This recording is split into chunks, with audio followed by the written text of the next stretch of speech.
We got Dan Soder, ladies and gentlemen. It's a Monday. I hope you're ready. Dude, you don't know who Dan Soder is, but I'm here to educate you. He's A-Town's finest. He's the funniest comic out of Aurora, Colorado. Aurora, Colorado. But here's the thing. He's a New York comic, and he has a special dropping this Saturday on HBO, 10 p.m. Before we do that, though, I want you guys to come out to Phoenix December 21st at the Celebrity Theater. Then I got Wilbur. New Year's Eve. I got the Wilbur Theater in Boston. Get your tickets at tfatk.com. Brendan, where are you going to be? I'm going to be in Kansas City this Friday and Saturday at the Improv, Kansas City Improv this Friday, Saturday. The next Saturday, come laugh with me at the Borgata Casino, Atlantic City, one night only, December 14th. I'm doing my hour of comedy with my friends, and then I'm sticking around watching the big UFC fight with you guys as well. Atlantic City, Borgata, New Jersey. La Jolla Comedy Store, December 19th, 21st. And after that, go to the site. There's a shitload of dates. I'm tired already. tfatk.com. It's rock with your cock out Monday, as you know. You're eating a handful of nuts. Now, we got Dan Soder coming in. Got Dan Soder, monster comic. Funniest guy to come out of Colorado in a long time. So funniest guy to come out of Colorado. Same Colorado. hometown, dude. So watch your P's and Q's. I didn't know that. A couple of A-Town boys. Really? A couple of Aurora boys. Aurora boys. Same. Went to a rival high school now, Smoky Hill. I'm over in the Trailblazers over here. I think of Dan Soder as a New York comic, but I guess he's Colorado boy. He came up in the scene in New York, but me and him are Colorado boys. Yeah. He went to a rival high school, Smoky Hill. What's that mean? So you guys go driving in the snow? What's that mean? No, if he gets out of hand, I'll have to slap his stupid Smoky Hill face. What? Yeah, dude. Oh, because you got some rivalry going on. Rivalry. And we used to. I don't think my team ever lost to his team. And I'm pretty sure he played football too. He played football? Pretty sure. Big kid? I'm going to take him in. I look forward to taking him in. You've never met Dan, huh? Never met Dan. I'm going to take him in. He's so funny. He has a special coming out on HBO. That's why he's here promoting it. I think I've met Dan. His voice, he talks like the killer off of Silence of the Lambs. Right, like Buffalo this. Bill. He talks a bit like No, that would be Hannibal Lecter. Right. Which one was you talking about? I'm talking about the deep voice. The deep voice. I'd fuck. Oh, you're about a size 8. He's so deep, such a deep voice. Funniest show I've ever did. Him, Big J Okerson have a show. Shout out to Big J. Have a show on Sirius Radio. And when I was promoting my special, I did it. I thought, all right, I love Dan, I love Big J. I'm like, all right, here's just another radio spot. Dude, I've never laughed so hard in my life. It was the three of us narrating what the guys were saying on the Catch a Predator, how it was going to go down, and narrate. It was so fucking fun. Big J Okerson is a fucking monster. We got to get him on. We do got to get Big J. That's great. The bonfire. The bonfire. I used to think it was the bonfire. There's so many words in the English language that we fuck up all the time. You want me? You know the Disney sign? Since I was probably, I think in 6th grade, I figured out. I thought it was a G. That's bring it up. Let me see. So I was like, God, if it's Disney, why do they have a G? Well, Disney. Yeah, obviously had a Disney. Obviously had a learning disability as a kid. Oh, there you go. I thought that was a G. I thought it was a G. This year? I had a learning disability. Yeah, I see that as a D because it's all pronounced Disney, not Disney. No, I know, but Disney would be a little weird. You want to go to Disney? A lot of jizz. Disney would be the place on earth. That'd be the happiest, porniest place on earth. Oh yeah. This is Minnie Disney. Mouse, glory hole. Yeah. Disney. So you thought it was a G for a long time. For the longest. I don't clearly a learning disability. No one said anything. That's all right. And then I remember I was in 6th grade. I was staring at something. I was like, "That's a D." That's a D. Class fit. Well, good luck in life, dude. Good luck in life. Well, that's a real thing. You don't have dyslexia though. I'm sure I suffer from a number of things. Yeah. But so don't we all. I am fucking positive that I would have been a case for Ritalin or something. Oh yeah. I mean, I had such major, but then, like I'm an adult now. Can you imagine me when I was? I bet you're uncontrollable. I go, I'm an adult now. Brendan goes, yeah, I'm a semi-adult. Your age is adult, right? But can you? I've had 52 years to kind of get it together. Can you imagine me? Can you fucking imagine me when I was 14? When I was 18, I remember coming to college. I would have shipped you to boarding school. When I went to, that's what happened. When I was, I know. Hold on. I would have shipped It's all making sense now. Yeah, your dad was like, what? My dad wanted to send me. Tasmanian devil out of He wanted to send me to military school. I was Also a good choice. 100% a good They choice. would have put your ass right in line. I was such a fuck up. I'm with your parents on this. At first, I was like, that's fucked up for them to do. Now I've been around you for about 9 years. How long? 8 years now? Yeah. Papa, Do you know what saved me, Papa though? Callan, tip to the hat to you. Although what saved me was two things. One, I liked getting good at something, so I would obsess over one thing. And two, I liked routine. It gave me a sense of been good for you, man. Yeah, but it gave me a sense. So I didn't mind daily attendance and practice, but it's the only thing that saved me because I Hard was to keep your attention. Oh You're my like God! this. Even that, you're like, I had to stand up in class, because she wouldn't let me sit because that she's didn't like, work either, though, did it? No. The teachers always made you stand if you're too fidgety. Yeah, no. It did nothing. No. Except for draw attention to me. Yeah, I'm doing the robot. I definitely could have used some Vyvanse, Ritalin, whatever the fuck they give Dude, kids. I'm just spitballing ideas here with your mental health. Why not just get a little Ritalin and see how it goes? Oh, I took some Vyvanse. Here you go. I'm glad you asked. Took some. Guy said, I was talking about how I have ADHD and stuff. Dude he goes, take this. It's Vyvanse. I take it. I was talking on stage in Seattle. In fucking Spokane. And he goes, dude, I suffer from that. Have you tried Vyvanse? I go, no. He goes, try it. Gives it to me. I take it. He goes, just to start with half a, whatever. Dose? Bro, I was on cocaine. I was on the plane. I was like, this is great. heightens it? I was looking out the window. I was like, this is fantastic. How long's the flight? 4 hours only? This is great. So, but wait, is it supposed to give you more focus? It depends on who you are, and it depends on.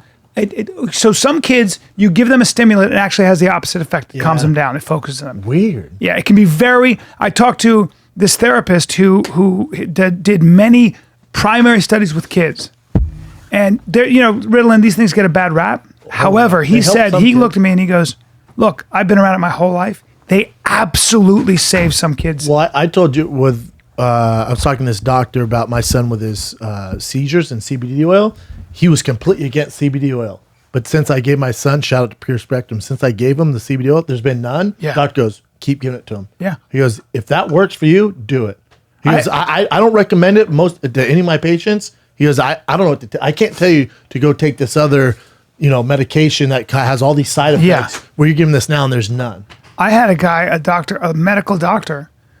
You know how I have that I'm all tense in my neck between my clavicle and my trap? Like it's all bunched up there. Yeah. And he said muscle relaxants, you can take anti-inflammatories. He goes, CBD oil, when it's a 1-to-1 ratio, he said, he's a doctor, medical doctor. He goes, I think it's great. Try it. Yeah. Did you try it? I didn't. I just took it. What? I know a guy who owns one of the biggest CBD companies in the world, and they have 1-to-1. It's the best you can get. Okay. Take it easy. Can I get some? All right, don't make a fist like that. Man, you're getting aggressive on a Monday. I've only had one fucking cup of coffee. You know what I do now? Every coffee, doesn't matter, day or night, I only do red eyes now. What's a red eye with a shot? All right, take it easy. It's a drip with a shot of espresso. Yeah. It'll put some hair on your fucking tits. Yeah. But it makes it taste better, huh? Oh, it can't get strong enough for me. know. There's no coffee in the world strong enough. I'm telling you that On It and Black Rifle collab with extra caffeine. I drank about 6 cups of it yesterday before my workout. Yeah, you're Papa had to lay down on the floor. Because I've been fasting, right? Yeah. Papa had to lay down on the floor. Oh, you've been fasting? I didn't know you've been fasting. Heart was moving like a hummingbird. Also, Dan Soder, ladies and gentlemen. Dan Soder. Dan Soder. What's up, brother? Yeah, Dan Soder. What's up, man? What's up, guys? How are you, man? Good to see you, man. Have a seat, you fucking New York Denver's comic. finest. Dude, Denver's finest. Dude, Aurora in the house. You're surrounded by Aurora. Hey, All right, take it easy, What do you guys. know? What do you know about Chambers Road? Dude, what do you know about iLift? What do you know about iLift? What do you know about Utah Pool? Fuck, dude. High dive. High dive. High dive. The high dive boys. We got the We high know about dive getting a boys. shooting at Utah voice, too. Park. Oh, yeah. Take your shirt off. Oh, no way. It gets sad. Dude, you thought Aurora was just for school shootings? I don't know. No, bro. First Dan off, it's, Soder. we all know movie theater shootings are what we do in A-Town. Yeah. We let Littleton do the school shootings. Dorks. Dorks. Fucking Loser. dorks. Who brings a gun to school, you dorks? We do it at the movie theaters. Fucking losers. Take it to the Aurora Mall like you're supposed to. The Aurora Like Mall. you're supposed to. Go to Mr. Rags. Go shoot up kids buying Jenko cheese. Go to you guys are from the Scoops. same, Go to Scoops you're from the and same shoot. area. Yo, we played high school football against each other. You did. He played at Smoky Hill. Overland. He was an Overland Trailblazer, and I was a Smoky Hill Buff. SHHS. Take it easy, Soder.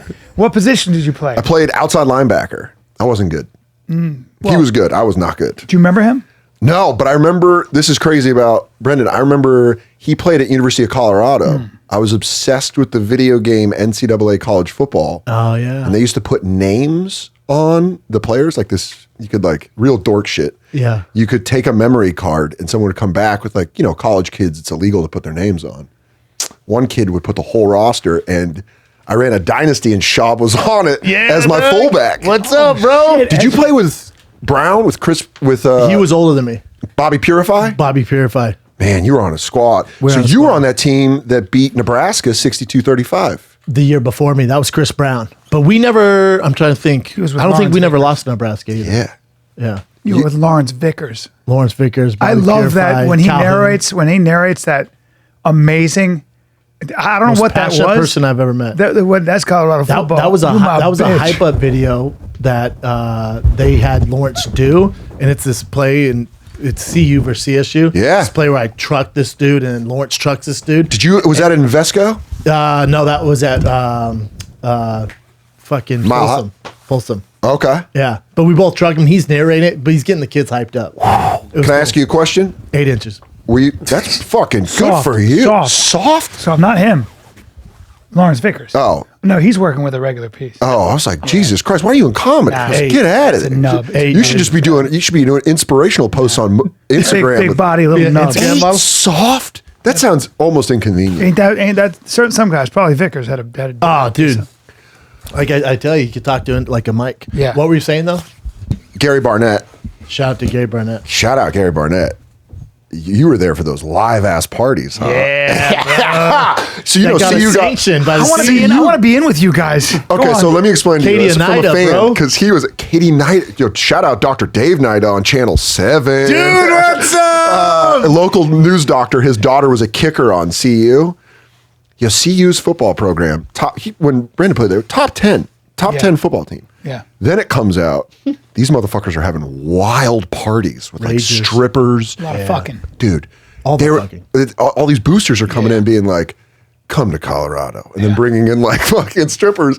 And it made me like the Buffs more. Of course, it made you like the Buffs more. Of course, it did. And part of me just died because I wasn't big enough or young enough to have played on that team. Also Yeah, say this. yeah. Katie and Nida, who blew up the team, got Gary Barnett fired. Was she was Like the way reason- the dick tastes. Yeah. Wait, Well, she what's was her name? Katie Nida. She was a kicker at the University of Played at Colorado. Chatfield High School. She was a kicker. Chatfield. Shout out Dave Logan for taking She- Chatfield she- at the top. She blew the lid off the parties. blew the lid off the parties. She basically, Yeah. came and was like, I'm being sexually harassed at the University of Colorado. And then journalists looked into it and they're like, yeah, how are you guys getting these top running backs? Have you in seen her Boulder? though? Have you No. seen Katie and Nida? No. Smoke show. Is she? She's hot. All I remember is watching the local news footage of her being like, and the Buffs have done something no team has done, added a female player, and just her kicking field goals. Oh, she's hot as shit. What the Oh fuck my is going God, on? she was And gorgeous. she was that good at kicking field goals? She was a D1 kicker. D1 kicker. Oh, okay. All right. Extra points. Great extra points.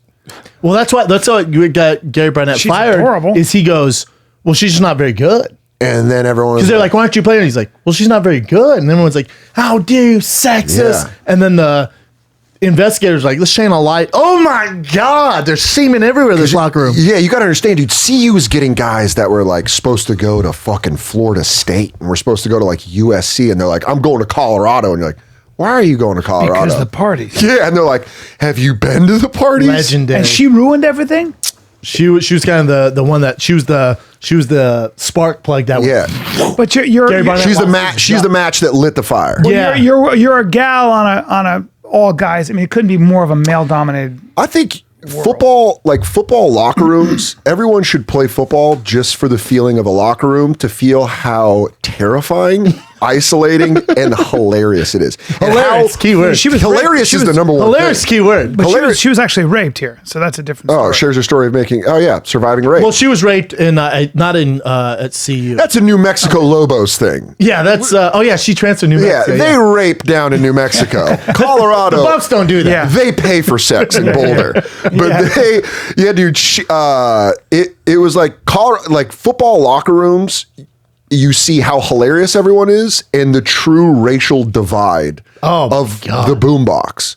If people got to put on No Limit or Metallica, you knew who was running the show. Usually the white O lineman would put on Metallica. All death metal. All Like Kid Rock was huge with like fat white linemen. If you have acne on your triceps, you're fighting to get to that boombox to put on like fucking Power Man 5000. And then like you knew if it was like 666 Mafia, you're like, well, looks like the safeties got there today.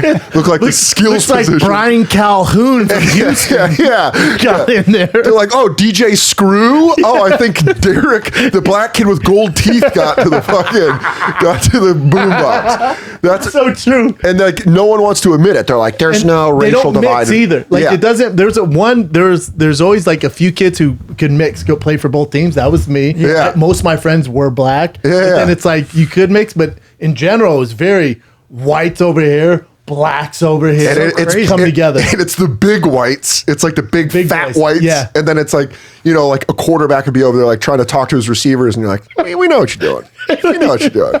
He's over there like, hey guys, it's pretty sick. Is Nelly. How's it hanging? Yeah, they're like, shut the fuck up, man. Especially in Aurora, like, get the fuck out of my face. And they're like, all right, guys. I was just straight up out there. Yeah, I sucked and was funny enough that everyone liked me. You know what I mean? Right. They're like at football camp, they're like, yo, go to Soder's room. He's doing prank phone calls. And I was just like, and then I was Any way you can get in. I was just taking licks in practice. They're like scout team running back, and they're like, comedy will break the bridge. Comedy will, you can if you're not what you're doing, you can be accepted. Yeah, if you can make like two of the guys I made laugh were bloods, and I was just like, cool. Everyone likes a clown. Yeah, the clown, because the clown says, I got no ego in this. Harmless. There for a good time. And it really was. It was the thing where I was like, oh, I'm funny enough that no one will like try to hurt me. Yep. But I'm also like, I sucked enough at football that it was still an ego. Every time I go, I'd be like, fuck it. Then did you start in Denver? Did you your first? I started my junior year, like 2 games against Mullen. Oh, I'm sorry. Shout out to Mullen. Mullen, by the way, blowing the doors off us. I think we lost 49-0. Yeah, we always got beat. I don't know if you remember the running back Johnny Ruff. Oh yeah, and Bo Scave. Dude, I lined up against Alex Smith, who played at Stanford. Jake Anderson, the tackle that fucking went on. Those guys. When I say I grew up without a dad, but I had a dad that game. I had 2 dads that game. I was raised by 2 loving, caring dads that would grab me by my chest plate of my fucking shoulder pads and just throw me into the ground. And then you get up and you're like, dude, Johnny Ruff went for like 200 yards against me because they're like, just pitch to this kid. And I was just like, but the guys he's talking about went on to like play D1. NFL. Yeah, Alex Smith played for the Bucks. Super ballers. Here's the problem. And I was just, by the way, I'm just a busboy at a Mexican restaurant. Here's the problem in high school. The problem in high school, especially at that level, especially on Mullen or other Alex Smith, but close. Yeah, he's a black guy. Yeah, the black Alex Smith is what I always call him. But the thing is, you got that guy who's, I mean, he's going to play for Stanford, going to break records, versus a guy who's never going to play again. Yo, dude, and I didn't even play my senior year. Yeah, line up against him. It's just like that's a him nightmare. right there. That's hilarious. That's the kid. By the way, that's the guy I had to line up on every play. That's hilarious. He's just so out. It's a different. He's a different athlete. Dude, this is how funny. This is how funny. My mom just didn't come to games. She's Mine neither. Really? Came to 2. What do you do against a guy like that? He just does whatever he wants. He goes for like 600 yards, and then they pull him because they blow you out, and then they pull him because they don't want him to get hurt. They don't, dude. That's the thing that hurts is when they're like, "Hey, you're doing too well. Take a break." And me, I'm like, I'm gonna take a bath in Epsom salt afterwards, just because I'm like, everything fucking hurts. It's so important though for a guy. I can always see dudes who have no idea. Yeah. I see guys that just don't know that you can get handled. That you can get handled by a man, and you may not know what that guy could look like. Sometimes the guy can look like the UPS guy. Not in football. Not in football. But let me tell you what. What do you mean? They don't look like the UPS. No, I mean obviously. You're like, oh, oh, I probably should move on and Yes. start reading You books. right away. Right away. I'm gonna go get my I was book like, back. I'm going to get good at Madden. Yeah. I'm not good at this. Yeah. Well, but I know so much faster but and what bigger and you're- stronger. But Brian, what you're saying is, you know who has that? Hockey players. Hockey player, you'll be at a bar and you're like, who's this fucking nerd? And then you're like, you watch him just light up 4 dudes in a Well, fight. I was hung out with the Blackhawks. Yeah. To a man, they're not as big as football players. It's so obvious they're athletes, though. Yeah. And Well, they have I would say MMA is better. Like if you're let's say at Yeah. a bar up the street and saw Kenny Florian, Yeah. you'd be like, hey nerd, Yeah. fucking pipe down. Right. And then chokes you the fuck And then out. you get fucking. I remember watching Forrest Griffin on the first Ultimate Fighter, and I'm like, this is the guy? And you're watching him trade, and you're like, oh, fuck. Yeah. This is But the guy. Forrest in person is a big guy. Forrest is Yeah. big, but he looks on goofy. TV, you would Yeah. see him and be like, this is fucking. Yeah. And then he's just fucking sitting there trading. Well, You're what's like, funny about guys like Forrest, who's as athletic and as big as he is, probably not a D1 level football player. Excuse me? I don't know. No. No, right? Yeah. Right. No. Maybe But though. Maybe. when I No. find out- Hey, but no. Not even close. Really? But physically, he looks like he could be. But here's the thing. You played Big 12 football. Yes. When CU was a top 10 team in the fucking nation. And played the national champs, Texas and Oklahoma. You're going against Oklahoma, No, Texas. Schaub's a real athlete. Yeah, but I'm saying like when you're on the field with them, you're like, so do you see the difference? What we're talking about, the difference in high school. Do you see that in college where you're like across from a guy like Adrian Peterson. Adrian Peters, a freshman at Oklahoma, and you're like, no, I saw it. I was like, all right, he's gonna be a first round draft pick. Yeah. I know. Did you play against Peterson? Yeah, Oh, I you know. did? I'm Jason Peterson and Jason White, both Heisman Trophy winners. Beat us 53, Kansas City. Not a big deal. I'm there this weekend. Should be a better time. in Arrowhead. In Arrowhead, cold as fuck. Beat the shit out of us. But when I see Adrian Peterson or these other big name guys, I was more like, all right, well, they're gonna be first round draft picks. Yeah. I'm not them, but I can get in there. Yeah, Yeah. you clearly. But I thought I talked could. to who was the guy who said he played in the NFL 7 years. He was a center. He's on the radio show. Oh, Matt McChesney. Matt Great said guy. that you were. Matt said that the only reason you didn't go where you should have gone in the NFL was just you weren't seen by the right guys, Yeah. timing, and there's a lot of that too. Is that a big thing of like, if the right guy, because my friend, one of my friends I grew up with is a coach for the 49ers, and he finds guys. Shanahan? Mike He's our McDaniel. age, too. Yeah, Kyle went to Creek. Kyle went to Creek, yeah. Yeah, he played receiver at Creek. My buddy Mike McDaniel, who played at Smoky Hill, is no. the run game coordinator. All right. And he finds guys like Matt Breida or Mossert, where they're like guys that no one in the NFL is like, I don't want Matt Breida out of Georgia Southern. And then my buddy, who's a running, controls the running game for the 49ers, is like, I need this guy. Yeah. This guy's They great. know. And I then know. he takes off when he gets to the league, but got no looks coming out of Georgia Southern, which is a bottom level D1 program. Yeah, another example that's Julian Edelman. Yeah. Like he was a baller in high school. No one drafted him, and then I think Toledo or I forget who did. Yeah, he played quarterback He somewhere. played junior college, Really? and then the only Division I team that took him, he's playing quarterback. And then the New England Patriots no one wanted him, and then New England Patriots were like, I think we could use this guy somewhere. now. Yeah. I mean here's the thing about Julian Edelman. He's a Hall of Famer. He's a Hall of Fame. He's a Hall of Famer. He's gonna be a Hall of Famer. gonna be a Hall of Did you Famer. see Brady yelling, screaming at him? That's the Last relationship. night? That's the relationship. Yeah. But you got to know, like they. What was he saying there? Was he yelling at him or was he? I don't know. They I had think a that rough happens more in the NFL than people realize. Like when my buddy Mike coached in Atlanta, I'd always ask Mike, because I'm fast. I love football. I still love football, even though I sucked at it. You kind of love it more when you, Sure, because you're like, you just know how good they are. And I always ask Mike, I'm like, who was the most impressive person you coached? And he was like, Julio Jones, because he was the receivers coach in Atlanta for Julio. And he's like, Julio Jones. And I'm like, what made him so good? Because I just love that kind of questions of like, Yeah. what did you see that maybe we don't see as fans? Yeah. He's like, he can find the ball better than any receiver I've ever coached. So it means the ball goes up, and some guys are just stuck to their route, so they just run their route. But Julio could adjust, get to the ball, and go and pull it down. And he's like, my favorite thing is he would motherfuck Matt Ryan if Matt Ryan ever threw it to him double covered. He would immediately come to the sidelines and be like, what the fuck are you doing? I'm double covered. Someone's open. And you never realize that that's just a common thing on the sidelines. That Julio Jones, and NFL players say he's the biggest freak on the field. He played at Alabama, fucking freak. But Larry Fitzgerald, they have him mic'd up, and it's this year when they're playing Atlanta Falcons. Oh, his quarterback, the baller from Oklahoma. Yeah, Murray. He Kyle calls Murray. him over. He goes, come here. He goes, pay attention when this guy's on the field. He goes, you'll never see anything like it again. Yeah. Because he's the biggest freak out here. What? Did you see anyone like that when you're on the field with them? Or you're like, I'll never be on a field like anybody like that. The one guy who I was like, oh, is he human? Would be Santana Moss. Yeah. From Miami. Yeah, I yeah. remember they threw a ball. I'm like, God, terrible ball. And he jumped up and caught it. I went, oh my God. Yeah. I realized, I was like, This is why when holy Brendan, before I when I was younger, I would always talk. I'd have a friend and I go, he's a great athlete. Yeah. I mean, this guy, and Brendan would go, Brian, where did he play? I go, well, he was going to play D1, but what happened? He goes, you got to stop saying this. Yeah. Because it's such a different thing. Because when you do 4 years of D1 football, let alone pros, my new favorite TV, and I can't believe I'm this late to the game.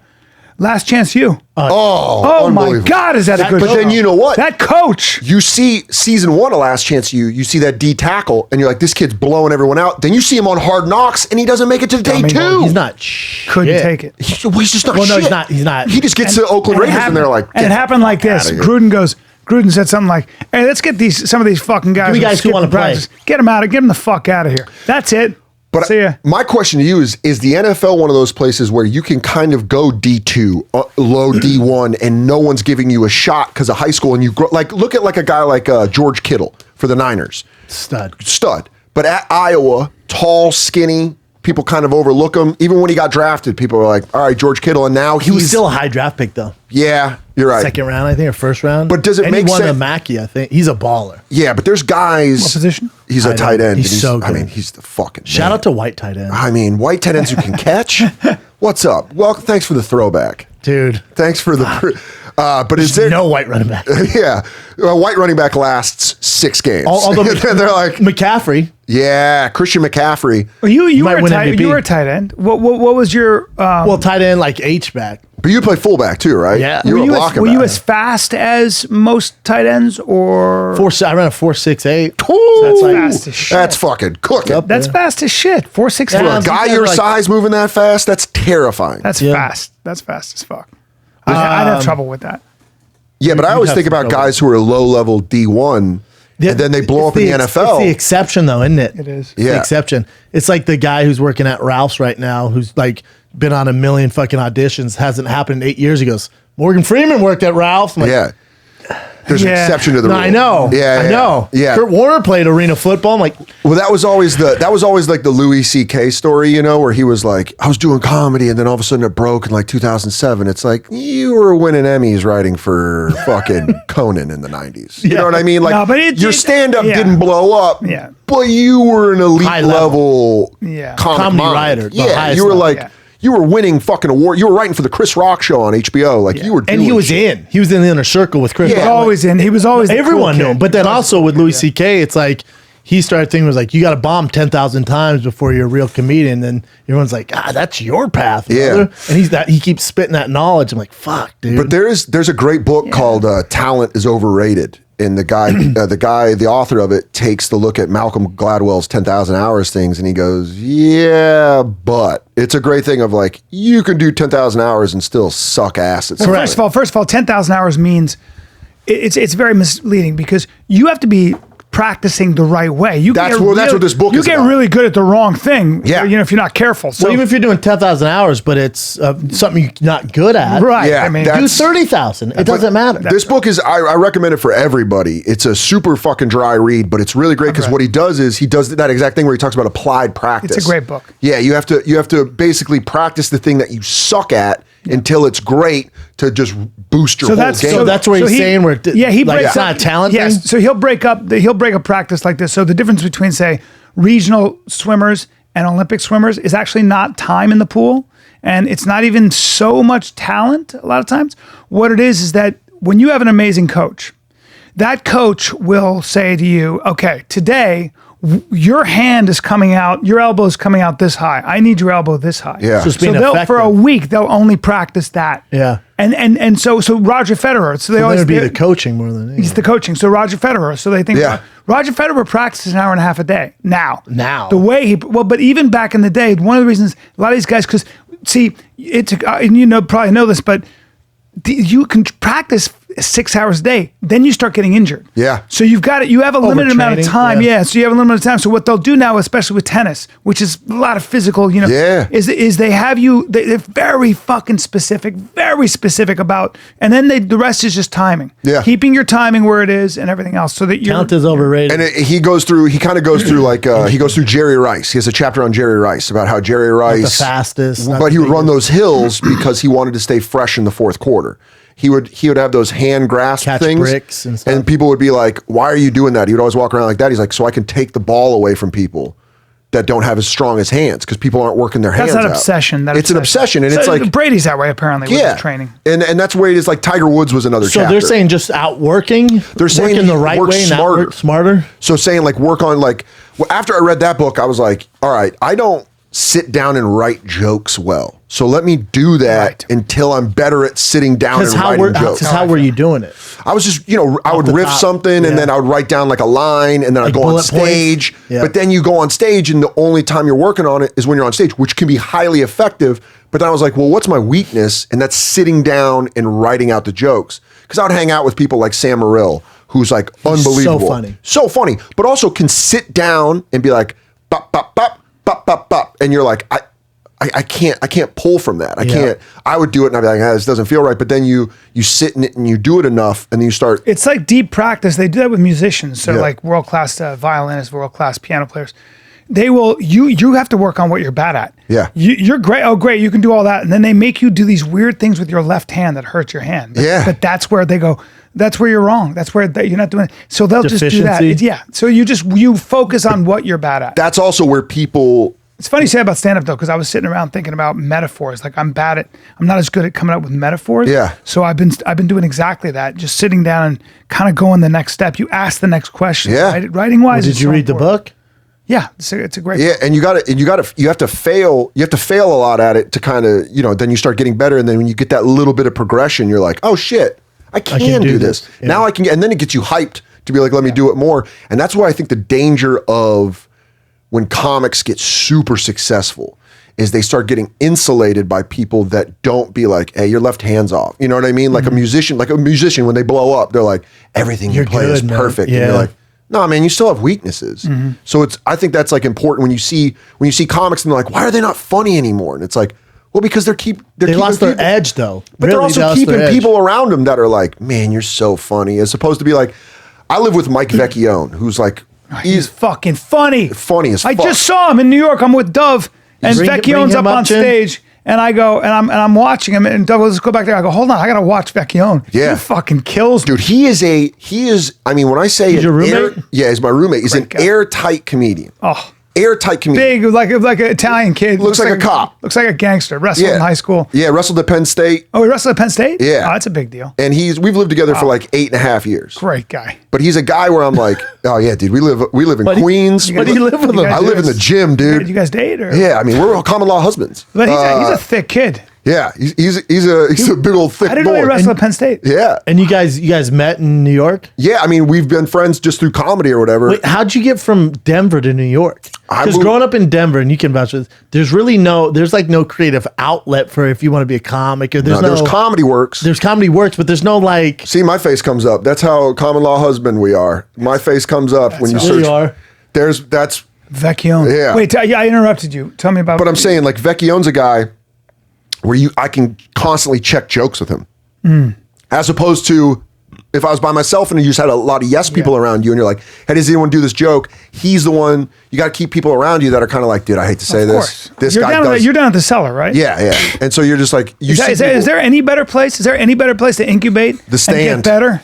The Stand is up there, man. Where's that? In New York. It's in Union Square. The Stand. Really? Yeah, man. They kind of came. The Cellar's great, and I love the Cellar. I work in the Cellar, but having the Stand and the Cellar is kind of like having two both. gyms Yeah. Wow. where you can go. And Patrick, who books the Stand, what I love about him is he just is open for you to fail. He's like, just go try whatever you want. Oh, There's, wow. there's That's two cool. I rooms. gotta go buy. 'em. Yeah, dude, it's great. I love They just opened the new one, and it's fucking beautiful. It's But great. how the fuck did you get to New York from Denver? So I grew What up in age? Denver, and you can attest to this. Is growing up in Denver, it's great. It's like it was The best. such the perfect place to grow up in Aurora. It was like middle class suburbs. I just was real lucky about where I grew up. And when it came time to go to college, all my friends were going to CSU, all my friends were going to CU, Aurora Community. And I kind of was Shout out to Metro. Shout out Metro Roadrunners. I was just going to say, shout out to Metro Roadrunners down there on Aurora.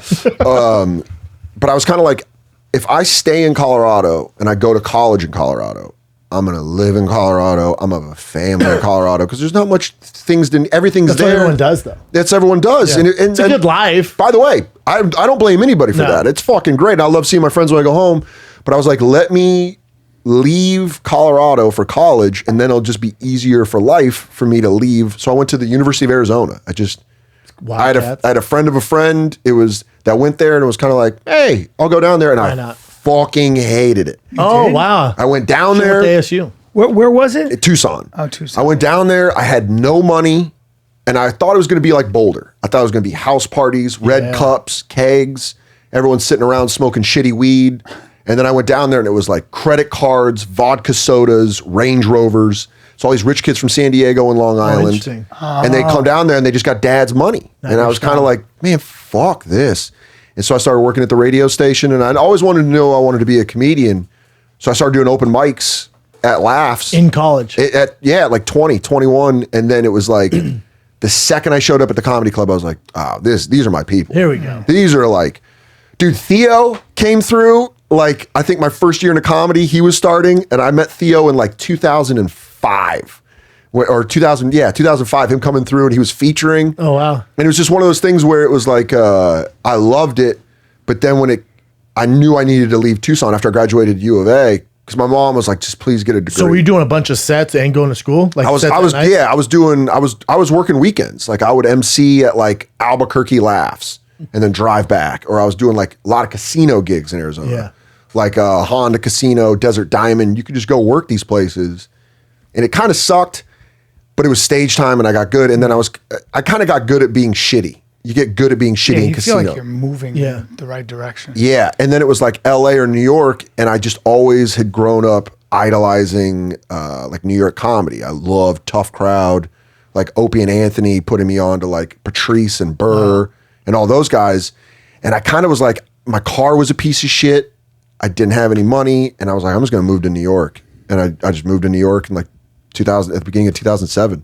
And it just clicked. I just liked it. I liked that I could ride the train for $250 and get to like 3 different clubs and drink until 4 a.m. Didn't get a DUI. I definitely would have got a DUI if I moved to LA. 100%. Oh, yeah. 100% I would have had a DUI. You like your booze, huh? I loved it. I had enough that I had to quit. Oh, you did? Yeah, I quit. quit Sober now? 6 years ago. Yeah. Quitter. What? Yeah. Just because, dude, it was every night. He's a new drinker now. Oh, yeah, man. I heard from a little birdie that on Philadelphia by your second show, you were a little toasty.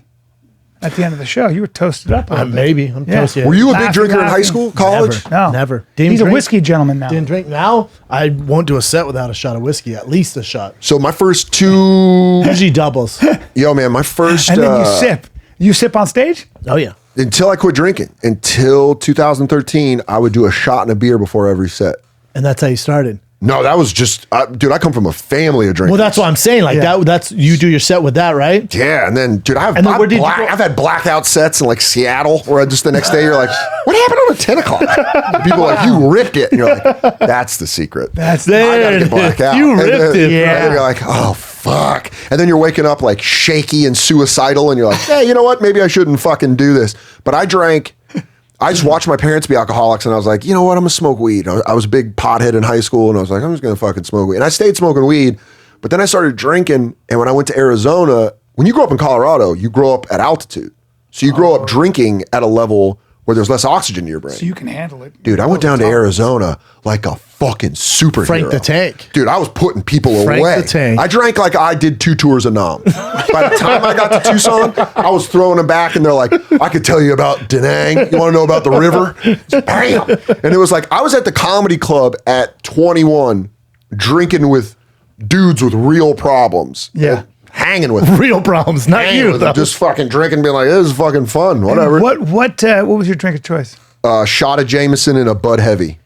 See, I just do. I don't want the calories from the beer, so I just do the You just the do whiskey. yeah, but you like a Brennan's a gentleman. Yeah. Brennan's not going to drink a cheap whiskey. Yeah. Brennan will get himself some Blantons. He might even get himself some Pappy. He doesn't fuck around. I was like Tullamore Dew. No. I was like, what do you Well, I want came later in the game where, Not where Master I can Shab. drink. Master Shab, he's a gentleman. He's a gentleman. I waited tables for 5 years. By the way, shout out Cadbury eggs.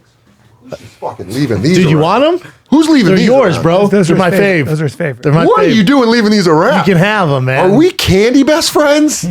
What? Dude, you have sweet teeth too? I love. Dude, I'm a former alcoholic. That's all you do is when you quit drinking, all you want to do is eat sugar at night. We're opposite because all I did is eat sugar. Now I'm basically That's why you can drink. Yeah. You guys are like best friends. Yeah, this. I want to get involved. So, I love. I just saw Cadbury eggs. I like him too. Okay, boomer. No, you don't. Carry on. But it was one of those things where drinking wise, I was just like, oh shit, I'm really fucking good at this. Yeah. And then I would just drink. I'm good at this. It's a bad thing to be good at, you know. Especially when your dad died of cirrhosis at He did? 48, He and you're did? just like, oh, this is.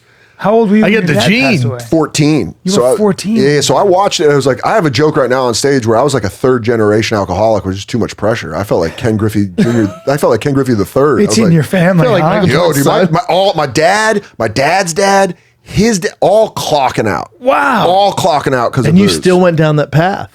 I was good at it, dude. Yeah.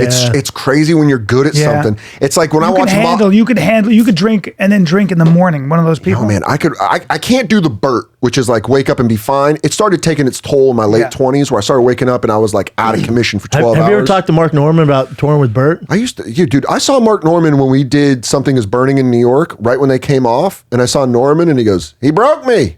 Like that's the first thing he said. broke me. And I used to drink with Norman. So I knew Norman was part of our drinking crew because it was, when I drank in New York, it was me, Joe List, Nate Bargatze, and like a couple other people. But Joe List and Nate Bargatze were the guys that we would drink every night hard. Nate could drink too. Nate could. Red State Nate? Fucking Red run State up on Nate. him. He could put him away. That's what Kurt Metzger Are you called guys? him. Are It you was- guys all fucking sober now? Joe List quit first. 6 months later, I'm like, yo, dude, you can quit? And he's like, in a very Joe List way, he's like, it makes your life so much better. And I was like, and I had been trying to quit. Yeah. And then I quit. And then we got Nate. We're like, dude, Nate, you got to quit. And now he's like, it's the best, man. I love it. I love it. Yeah. He quit, huh? Well, he All you stopped guys drinking. quit? Yeah. And it's like, I still smoke weed. It gets But to a point. Mark where it still becomes drinks. unmanageable. Yeah, and Norman drinks, but he's the last of the Mohicans. He's the last one of our fucking group. All you guys are great comedians. And man. Sam Morrill drinks too. But Sam, I've told you, like, it was a thing where that was part of the celebration of doing shitty shows. You just go bomb on a bar show and then be out drinking till 4 a.m. and It's you're the just like, best. it's the best. It was It's the best. But I mean, yeah. Think yeah. about their squad with like you. Well, Schultz doesn't really hang out with you guys, does he? Schultz, I mean, we all came up together. I know you guys came up, but that's not like part of your crew. It's like you. I mean, I think Sam, it loosely, Mark. yeah, it was like Morrill, Mark Norman, but I hung with Nate, List, Norman, like Che, Wolf, all those guys. Just Guy- monsters. Being around comedy like that, yeah, coming up, there were those great. guys. The Comedy Store back Just in the day used monsters. to be just fucking was- out of control. But it was so much fun. And we had Yeah. no money. We're taking these weird gigs. I remember we did a benefit for a firehouse in Massachusetts because Joe's Uncle Dale works there. And we went up there and it was at Providence Comedy Connection. It was a Thursday night and our buddy Tom Dustin was headlining. And Tom Dustin's like, our show was on Friday. And he's like, you guys come through Providence and we'll drink. So we're like, yes, absolutely. So we show up. we'll drink. And he's like, you guys want to do guest sets? And the show was like the MC, me, Joe List, Nate Bargatze, like a full show. And then they have a dirty show after, right? And I check my phone and I'm like, oh yeah, Big J is at Catch a Rising Star at the casino. So then Big J comes through with Dave Smith and What Cleese a Hawkins. show. And just the late show was like all of us just getting fucked up. And you're killing like- the room. And no one in that room realized like, you guys, you're not going to see this lineup. no. This is just like a thing that kind That's of a worked great out. lineup. And you guys are all kind of blown up together too. It's been right? it's been fun. I mean, like something that Schultz brings up that's a real good point is Los Angeles, you guys are much more supportive of each other. You guys lift each other up a lot more. And I think New York used to have this kind of like toxic competitiveness, which Yeah. was good for us to a certain point, but now we're all kind of seeing like, It's very New York. yeah, it's like, It's what are you also- doing? You like, you yeah, doing that one? I mean- All right. You fucking Yeah, hack. it's more of a. It's I don't want Boston, to say New a York, hater East thing. Coast. But it's more of like a jealousy hater thing. I felt like in New York, But I would say here, and I think most comedians would say this out here, I think a lot of that, like, helping each other out came from Rogan. Yeah, you have this guy who he's having these guys open for him, or he's having them on the podcast, and he's encouraging people to start podcasts. We do have that, because we had that with Colin Quinn and Bobby Kelly and Attell. Like, Attell would take, like, just young killers on the road.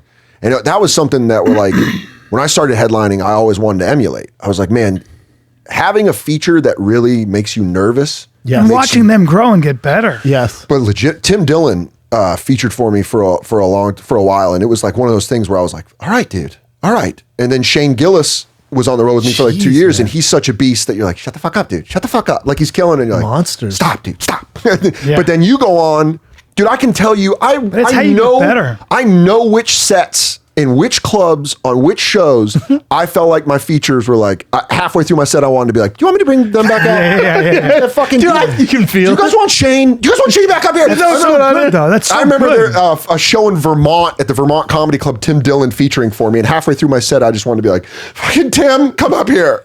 Because you're just like, Tim, come on! I don't want to fucking do this anymore. I take this kid, he's 27, but Malik B. Yeah. I'm telling you right now, I watch him, like, he's only been doing stand-up for 2 years, but he's got that crazy discipline where he just writes and works all the time. Dude. And I'm watching him, and I'm like, and he's just undeniable. Yeah. I'm literally I'm watching his ability to, like, his timing, his construction of jokes, and I'm like, oh, you're going to be a fucking monster. Yeah. I mean, and there are people, he's a black kid from Louisiana. I put him up in just a room full of rednecks from Tampa, and they're just like, because he can cross every line. His jokes are undeniable, and it's only 2 years in. I can't fucking imagine when 5 years. But that kind of. But to watch young talent. No, grow, I've had nights like in Milwaukee where Derek Poston's my feature. He's a Comedy Store door monster. Where I don't want to go out. Yeah, I'm like, oh no. You really have that moment where he'll get stand ovations. I'm like, good for you. I'm like, do you have another 30 you want to do? And then I'll just kind of MC. Good at the on end. you. I'll do a Q&A when I come out. Yeah, man. There really were times where you're just like, and I think that's such a good thing for a comedian, because it's. The thing I try to explain to people about stand-up is it's constantly humbling. You cannot not be humbled. And I always liked when, like, I opened for Bobby Kelly for a long time. And Bobby's a You seen Bobby Kelly? I don't think monster. Bobby Kelly is every bit. I mean, if you ask Bill Burr about Bobby Kelly, if you ask Joe Rogan about Bobby Kelly, Bobby Kelly is right there with everybody. Dude, he's super. Everybody. You don't understand the worst. In the past year, I came back. So I did Edinburgh Fringe Festival. I did the Fringe Festival to work this hour, and I came back with this hour like, wait till they see this. You're feeling good. Wait till they see this fucking hour. I got it tight. There's no air in there. I went out to Vegas for a comics bachelor party, and I was like, you know what? Just to make my money back, I'll work the Cellar Vegas at the Rio Friday and Saturday. Bobby is getting ready for his Netflix Degenerates, which drops December 31st on Netflix. Degenerates season 2. So Bobby's doing a 15-minute set that he's getting ready to tape 3 days later. Is it 15 minutes or 30 minutes for the 15 Degenerates? For season 2 of Degenerates. Fucking Liz, who I love to death, who runs the Cellar. She runs she's operations manager for the Cellar. Puts me behind Bobby on these shows. I don't think I've ever been like defeated before I've gone up like that. Like, I'm in the back of the room like, what the fuck? And are you doing your hour? I'm just only doing 15. I'm only doing 15. And at one point I go, I gotta fucking follow Bobby. And Bobby goes, dude, do you want to go? Do you want me to go after you? And I'm like, no. Because then you get that pride where you're like, no, I want that ass. I'll see you out there. Yeah. And then I'm just on stage and you're hearing people chatter and you're like, shut up. He's a monster. Yeah, dude, Bobby's been doing stand-up for 30 years. Bobby's like the closest I've ever had to an older brother. And he was a guy where the first time he told me like he was nervous that I was making him nervous, that was like, that swelled my heart to like, I bet. But he would do it in a Bobby way. He'd go, yeah, you could fucking kill for 30, but can you do it for a fucking hour? You know? And I'm like, you said a kill for 30? I go, thanks. I didn't think I killed. And then I remember I started headlining and I was at Sanford and Sons in Kansas City. And they had, it was outside of Kansas. It was in this like, it was in the Legends shopping mall. So it was just like this mall club. And it was like middle of July and I'm walking through a hot parking lot in Kansas City and I call Bobby and I'm like, this sucks. I'm fucking bombing every night. And I hear Bobby go, you wanted to be a fucking headliner. Like that. And I was just like, oh fuck, this is how it happens. But yeah, he's just like one of those guys. You know, he's in that Boston group that moved to New York, where it was Patrice, Burr, Dane Cook, Al Del Benny, Bob Marley, and him. All those guys. All fucking migrated to New York. Yeah. And that's kind of the Boston thing. as it gets, and Boston suffers no fools. Boston, when you get up on stage, it's very different, and especially back when those guys were coming up. Yeah, because the internet wasn't strong, so there was Boston sensibility. Then there was New York sensibility. It was so different than LA sensibility. You couldn't do a set from LA and bring it to New York or Boston. Good fucking really? Where people would be like, what are you fucking? LA was just like, we love it, whatever. Then they'd go to New York. You never saw LA comedians go to New York. You didn't see that. It didn't happen. New York guys. When you were crushing in Boston, you came down to New York, but you could handle New York. There's a great documentary. Boston would be like this. Boston would be like, Rogan would talk about it all the time. You'd have working class dudes being like, I don't give a fuck. What are you saying about this and that? Make me laugh because I work for a living, you piece of shit. There's a great documentary called When Stand Up Stood Out. It's about the Boston scene in the late 70s, early 80s. And what's it on? It was isn't that Bill Hicks and isn't that where Dennis Leary and all those guys? I think it was like Leary, but it was also like it's fucking phenomenal. But Colin Quinn tells a story on When Stand Up Stood Out. That's one of my favorite things of all, where they announced that he was from New York, and everyone in Boston was like Stephen Wright, Dennis Leary, Stephen Wright, Dennis Janine Leary, Garofalo, Colin Quinn, Bobcat Goldthwait, Lenny Clark. Lenny Clark's got great stories in there, but the Colin Quinn story about him bombing in Boston is exactly what you said, where they were like, hey, our next guy's from New York, and everyone was like, what? Yeah. And then he just went up there. Fuck you, fuck the Yankees, fuck the Mets. And my favorite thing is in the documentary, he says the next night he gets up and kills, and there's these two guys sitting there like looking at him like this, and he like points to them or whatever, and they go, we were here last night. And he's like, they'll fuck with you. Oh yeah. Boston was a place I was real lucky to get in with Joe List and a lot of Boston comedians that when I was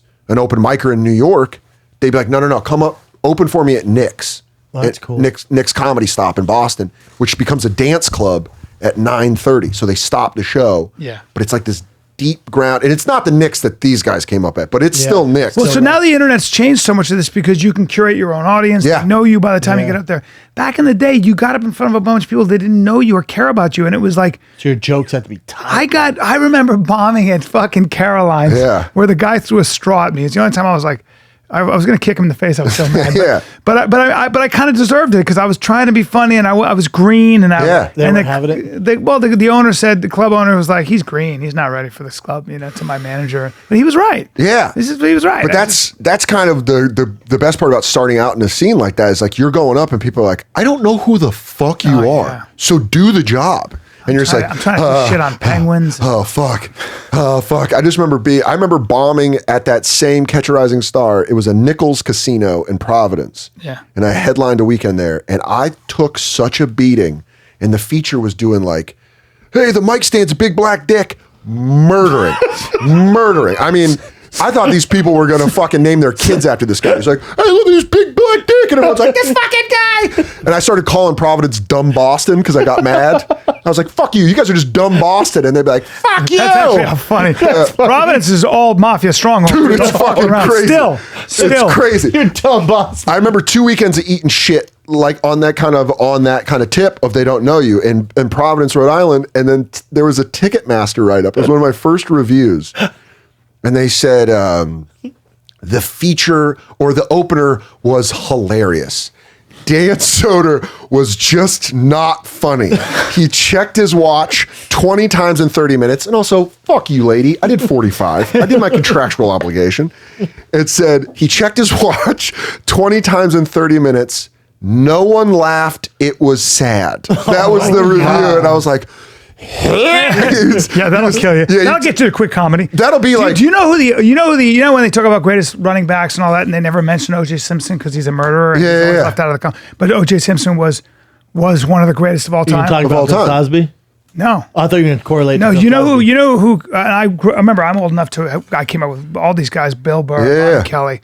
I saw all of them over there. You know who just puts everybody to shame? You know who destroyed everybody? As far as killing, you know what killed harder than anybody I've ever seen in my fucking life? Rogan? Joe Rogan. Yep. Yeah? There was no one like Joe. Just fucking slaps. You have no idea. Yeah. Before he was doing the observational stuff, before he started smoking weed, he used to get out there and do like two tigers fucking and things like that, bro. I'm telling you, it's an objective fact that consistently over a 10-year period, there was no one who would kill like Joe Rogan. Just fucking kill. There was no one. And he would come off stage drenched in sweat. Do you guys know each other, Dan? I met Joe briefly with Ari once at the store. Like I was in town. He for like was 15 minutes, he was the monster of all monsters. So and competitive about it. If you fucked with him, he'd be like, "Follow me one time, see what happens." Follow me. He'd be like, "I'm gonna suck all the do oxygen." you know out who of this doesn't room. get credit for that anymore? Because he's kind of became a thing of like, but Dane Cook. Killed. When Joe List used to kill. No, but when Joe List talked about coming up at the Comedy Connection in Boston, he was like, "You don't understand." I do, because I was there. Yeah, Joe would tell me stories about Dane wearing a Boston Bruins jersey, walking on tables doing a dinosaur, and he'd be like, no one wanted to even... Dude, I was such a there. monster, I man. saw it. Yeah. Well, one of the reasons I got back into comedy was watching that motherfucker. People hate on him. Oh, they're such idiots. Especially in LA, they hate on him. What got Dane to the dance is undeniable. But everyone copies his style now. But also, you got to remember how big Dane was at the time. I know he had his issues, whatever. He treated people like shit when he's at the very top, and he's apologized for it now. But so he's not passed at the store, but they'll put him on like certain shows in the main room. And if you have to follow him, good luck. Dude, I'll never forget this. There's these two hot girls, one with giant titties, kept harassing all the comics, and like no one could figure it out. They would shut the fuck up. And someone goes in the back and like, dude, these fucking chicks at the front. And Dane goes, where are they at? And he goes, right when you walk out, third table, you're right. He goes, I'll take care of it. Yeah. And I don't know Dane at all. He's always been super nice to me. He's very, very nice to me every time. I like Dane. I've always liked Dane. Yeah. He goes out there, man, and he just starts doing, and they go, bop, bop, and he goes, yeah. Dude. He was only supposed to do 15 minutes. 30 minutes is just like... Just killing him. The entire room, people on the ground. I've never seen anything like it. Yeah. I went, that's just all off the top of the dome? Yeah. If you want to see... and then he comes in the back and fist pound and he goes, that should do it. Yeah. Holy Dude, fuck, the greatest sniper of all time is Dave Attell. Dave Attell will disarm people. Oh my God. I wasn't even there for this, but this story has made the rounds at the cellar. If there's a pound for pound, Attell's probably like he's the best. This girl was fucking with him in New York one time. She's being such an asshole, and he goes, "Ma'am, do you have kids?" And she goes, "No." And he goes, "Then you're a failure." All right. Dude, the best one is these two. It was at the cellar, and there's these two Hispanic women in the front row, not giving anybody anything. Yeah. And that front row at the cellar, you're on them. You're up there. Yeah. You're looking right at them. Yeah, right there. Giving nobody nothing. Silent, almost angry faced. And people are getting off like, what the hell are these fucking women, dude? No one will fucking get them crack. Attell goes up, fucking jacket on, hood on, grabs the mic, he goes, "Ladies, what's wrong? Did Selena die again?" And everyone's like, "Ah!" And it's like, he just comes and fucking tears your heart out. He doesn't even, it's just like, it's so fucking. By the way, still wearing that jacket and hoodie. I was just with him this weekend. Yeah, he's the best. Just saw me and Dove David hanging out with me. He's Yoda. Dude, he's Yoda. When I was in New York, he was staying at the same hotel, and I saw him outside in his hood, and I was scared to say anything. Yeah. I just walked by. I remember like this. Hey. After the Boston bombing in Boston or whatever, I was still smoking cigarettes, and I'm outside smoking, and Dave just comes out and he goes, "Hey, Dan," and he lights up a cigarette and he goes, "How many Boston bombing jokes do you have?" This is maybe 2 days after. I go, "None." And he goes, "No, seriously, how many do you have?" I go, "None." And he goes, and just walks away. I go watch him. He has fucking 6. He had like 6 Boston. Attell's the best joke writer I've ever seen. Yeah, it's fucking like you watch him, and a guy like him and Colin Quinn are always the guys where I will amend my schedule to watch them. Oh, yeah. You know what I mean? If I can go downstairs, and I never want to make eye contact with them, so I sit on that stairwell at the cellar, and I'll just sit and look at the ground like a weirdo and just listen to him through the door, and you're like, God damn. Cool. You're just seeing fucking 35 years of like. Well, he's always been good. Bird's that way in LA. I mean, Bird's But Attell was great. Man. Attell was great 25 years ago. Yeah. Attell was that just as good. I mean, I'm not kidding. There's a great picture of him. You could tell it's drunk Dave. It's on the stairwell of the cellar. If you walk up, it's on the left side. It's one of my favorite pictures. And it's taken like from someone kneeled down and took a picture with the 2-drink minimum thing, but he's sitting on stage with a cigarette and he's got a beer and he's doing like a real like Attell face. And you're like, man, I miss drinking Attell. I never got to see drinking Attell. I moved to New York right when he quit. Now. Yeah, he quit in like 07, I think. And he's like, he's just the greatest of all time. A true comic. He's so good. Like Skanks for the Memories is... Skanks for the Memories. It's one of the greatest comedy What's the albums. name of your special? Son of a Gary. Yeah, coming out on Saturday on HBO. This Saturday, HBO. This Saturday. yeah, dude. Fucking nuts. HBO, Big deal. dude. It's a big deal. Yo, I got That's the a whole huge deal. old school intro from 1983. Wow. I asked for it, and they were like, "Yeah, we'll give it to you." Oh, that's cool. So man. that's like, Oh, that's so cool. Where'd you shoot it at? Bowery Ballroom in New York. Hour? Yeah, it's fucking nuts, dude. It was Bowery nuts. Ballroom. It was fun. How long Gotta have get you been that. doing Let me this see hour? About Bowery. like Bowery. 2 Bowery's years. dope. I've been building it. I did the Netflix. I did Netflix the stand-ups. I think we taped that in like March of 2017. Oh, that's a cool little room. Yeah, man, it was cool as shit. How many people? About 400. That's Yeah, perfect. it's good. Yeah, it was great, man. I saw the size of it and the way they lit it and the way it's directed by Chris Storer and like, you know, working with their whole group of Gerard Carmichael and Bo Burnham.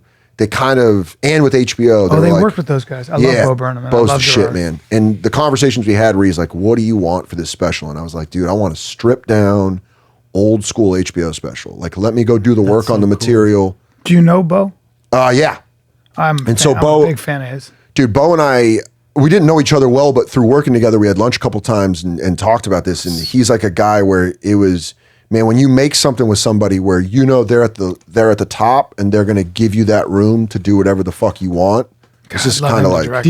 Did you were you thinking about putting it on like Netflix or Showtime or like how did HBO come along? it really was one of those things where I talked to my agent. I was like, I feel like as a straight, generic looking white dude, I'll get buried on Netflix. They'll put me out on Netflix and then it'll just, you know, You're just the guy. I'll be up there for the front, you know, and I was like, I want to do HBO. And she was like, you know, let me talk to HBO. And Nina at HBO had heard of me. And we put it together where I was headlining. The Cellar was doing like headlining sets on Tuesdays where you could do an hour. And I was like, can I get one of those headlining sets? HBO came out. This was last December. HBO came out, watched it. And then like, you know, 2 days later, it was like, let's do it. Let's do an hour in That's 2019. amazing. Stoked? I didn't believe it, man. I didn't believe it. I was like, for real, is the contract signed? And they're like, yeah. And then the great thing about HBO is they're like, when do you want to do it? And I told them, I was like, let me do the Edinburgh Fringe Festival. I want to do Fringe and work the hour out. And so then I went to Big J, you know, because we do the bonfire. How was the Fringe Festival? I've always wanted to do it. I recommend it for anyone getting ready for an hour. It's football camp. Oh, wow. You just show up. It's miserable at sometimes. There's sometimes you're like, I was bombing in front of 15 people with this hour in a room that fits 110, but then sometimes it was sold out and you're like, this fucking hour is cooking. And sometimes you're like, I suck, but I just record it every night.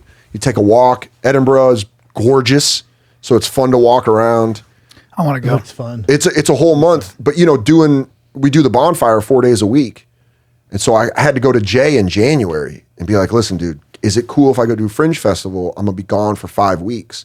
And Big J is the fucking man. And he was like, yeah, dude. He's the nicest guy ever. He's the funniest fucking human being on the planet. Dude, you two together. I was telling him when I was with you guys doing your show on Sirius. Yeah. I was doing, you know, promotion for my special on Showtime, and you guys were, I don't know, like the 5th or 6th stop. Yeah. And I love you guys. I was like, all right, here's another interview. Like my energy was low. Yeah. And then it was the funniest show I've ever done. You said Oh, the thanks. funniest The you've ever done. funniest. I was laughing so hard. Dude, the whole thing about that show is like, it's when people are like, oh, so you have like a job doing a radio show. You're like, nah, man, I go smoke weed in the afternoon and then hang out with Jay and we just bring up YouTube clips. And Big J is so goddamn funny. You guys together, man. Yeah. It's like Look at him. Look you at two Jay. Look at together are Big J. so Yeah. fucking good, man. But thanks, man. And Big it's J's so funny. so funny. And And he's such a nice guy. yeah, he's the best. He's a real mensch. Like and we he's- did a show with him. Remember we did the Orpheum Theater in Yeah. Phoenix. So good. Oh yeah, you guys did the All Things Comedy. I remember Yeah. he came. It was So Ari, good. Big J, Yeah. Brian, Theo, and me. And man, that's you know who needs more credit for like bridging everyone is Ari Shafir. Agree. That Such a like good guy. He's the one who called me about you. He Yeah? Text me. Yeah. I didn't know who it was. I called up and I'm like, yeah, whatever you fucking recommend. You know? Dude, Ari's the fucking man because he such a came good out guy. from LA and moved to New York. That's right. And he was like, "What's your?" He did it in such an Ari way of like, "What's your guys' problem?" Like you know, like how he asked those questions where you're like, "I don't know, what the fuck are you talking about?" He's like, "Why are you guys so cocky? Why aren't you guys friends with LA comics?" And then he kind of brought Big J out here to do This Is Not Happening and Yeah. Bert, and he started mixing everyone together. Yeah. And it kind of became a thing where you're like, man, Ari's the fucking man. He's a great dude. I just fucking love that dude. And all you guys out in New York have been great. but it's been great to meet you guys and get to know people, on the West Coast that I think the internet's helping, but it's great to see Schultz come over here. Like you guys know. Schultz, my guy. Yeah, dude. Fucking hilarious. You want to talk about a guy that fucking murders. Andrew Schultz. He's flipped the game on its head where you'll see comics have been doing it for 15 murderers who are making millions of dollars. I mean, he's going up and just doing crowd work and then posting it. I mean, you're talking about a guy who a year ago wasn't doing well. He's always been doing well.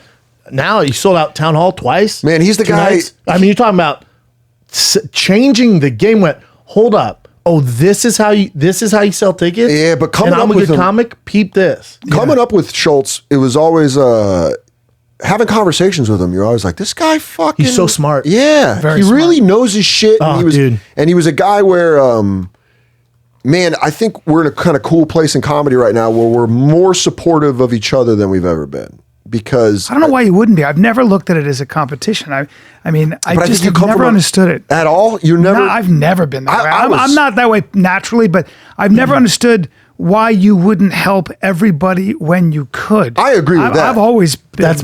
Traditionally though, comics aren't that They're way. the worst. They're the worst. Yeah, well, what it is dude, They're awful to each other, but I just never got involved in that shit. this actor David Costabile, he plays Wags on Billions, and when we first started working together on Billions, he was like, "Oh, you're a stand-up comedian?" And I was like, "Yeah." He's like, "You guys are the meanest to each other, second only to Broadway dancers." And he said that, and I was That's like, funny. "Holy shit, you're right." He's That's like, true. Broadway That's fucking true. dancers will fucking push each other over." And he's like, "Comics, you'll be like, hey, this guy's funny," and you're like, "Yeah, he's all right." I just get that like. Well, what do that's you one of do the on reasons- Billions? I play an ass. I just play an idiot named Mafi. That's one of the reasons I stopped doing. Last year I was doing a bunch of open mics, just like trying. That's where that shit's like. But I would do the open mics like at the Ice House and Woodland Hills and all over. But when I get there, it was just other comedians who were just waiting to go on. They're sitting there. Yeah. I'm like, oh, it's just a bunch of haters. So when I started, Because I'm. By the way, nothing's obviously I don't worse. come from their same. Yeah, nothing's worse than improv. It's so strange to Nothing's me. worse. Yeah. When you're doing improv like a TV show, like Mad TV or any of that I stuff. can't fucking. You have. Is it highly competitive laugh, or is it? I laugh at when people say comics are mean. I fucking laugh. Try Saturday Night Live, Second City, Mad TV. Try Doggy being dog. around those motherfuckers who are, first of all, really good, but the biggest comedy snobs of all time. And oh, by the way, when you're pitching your idea in a writer's room and they're talking get the behind your fuck. back, Yeah. I physically threaten people. I bet. Oh, I bet. You I guys do. do well. I can't. I Oh, can't dude, imagine. They're so mean. I mean, watching so mean to everybody. Everybody would be so mean. I was just like, I just don't come from that. I'm just different. watching being good friends with Shane Gillis and knowing how fucking funny he is. Yeah, When he got that's SNL, I was about to be like, if he would have kept that job, someone from Harvard would have gotten a jaw broken. Because he's a Mechanicsburg, Pennsylvania. Yeah. Like I'm funny because that's who I am as a person. What Right. was your take on that? It's fucking outrage is a cottage. It's a cottage industry right now. Well, to And I fire think somebody, they took a character he did on a podcast completely out of context and made it look like that little Represents bit him. is who he is as a person. Context. It's context. You can change context now with the internet. What bums me out though is these corporations, including SNL, should know better. It's like, guys, just he can say sorry. It was insensitive. He's a It was different comic. time. He's If a you go comic. ba- and then just, but don't you know don't- this, I mean, you're on getting a ABC. job on SNL is huge. But if you went back to listen to all the shit we've done on podcast, you went all the way back to stuff I've said in context, out of we'd be context, dead. no one would have a job. We'd be But that's the whole dead. thing Shane is Gill, for Saturday Night Live, it's like, hold up, you guys need someone like Shane. Like the Absolutely. ratings aren't good. Dude, one of the He's funniest a guys hilarious out there. comic. He's one of the funniest good guys out there. writer. Yes. There's no doubt in my mind that if he would have gotten the proper shot there, would have done.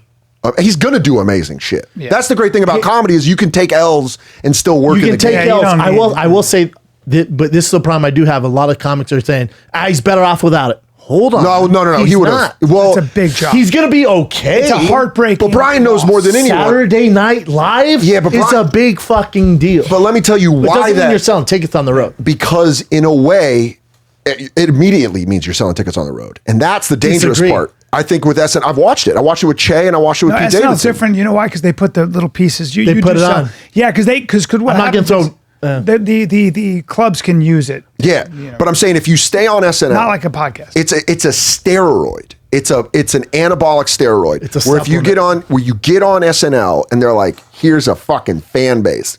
Not only that, you go to movies. Lauren Michaels puts you in movies. Yeah, and Lauren's just you working for the Dawn.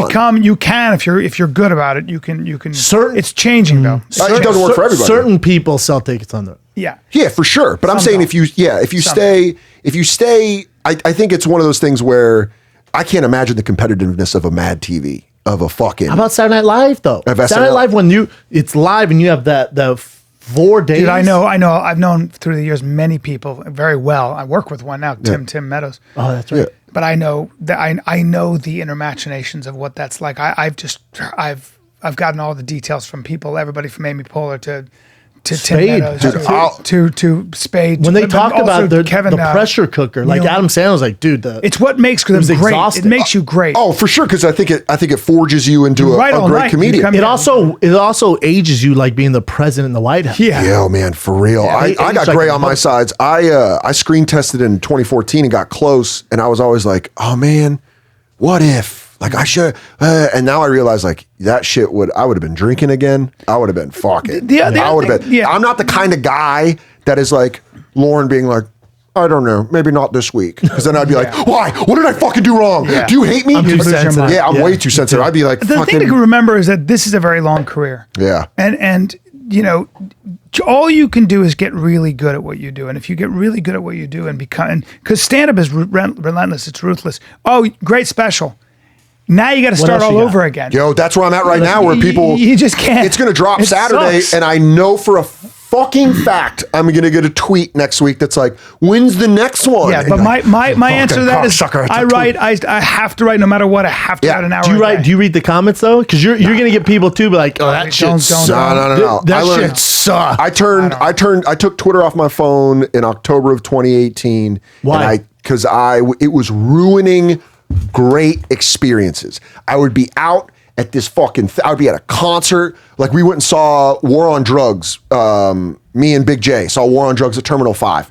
Having this unbelievable job. Smoked a joint. Fucking love them. They're a great band. I look at my phone and it's like, fucking, this guy never made me laugh. And then I'm like, who the fuck are you? Who the fuck? And I'm going to this guy's tweets. And a band that I love is playing. And I'm like, you fucking cocksucker. And then I'm like, oh. I've never done that one time. Oh, not once that's have a I done zen that. way. You're good at not reading. Once in but my you're life. also older, B. Yeah. I just refuse to, but I know from acting. I also know from acting.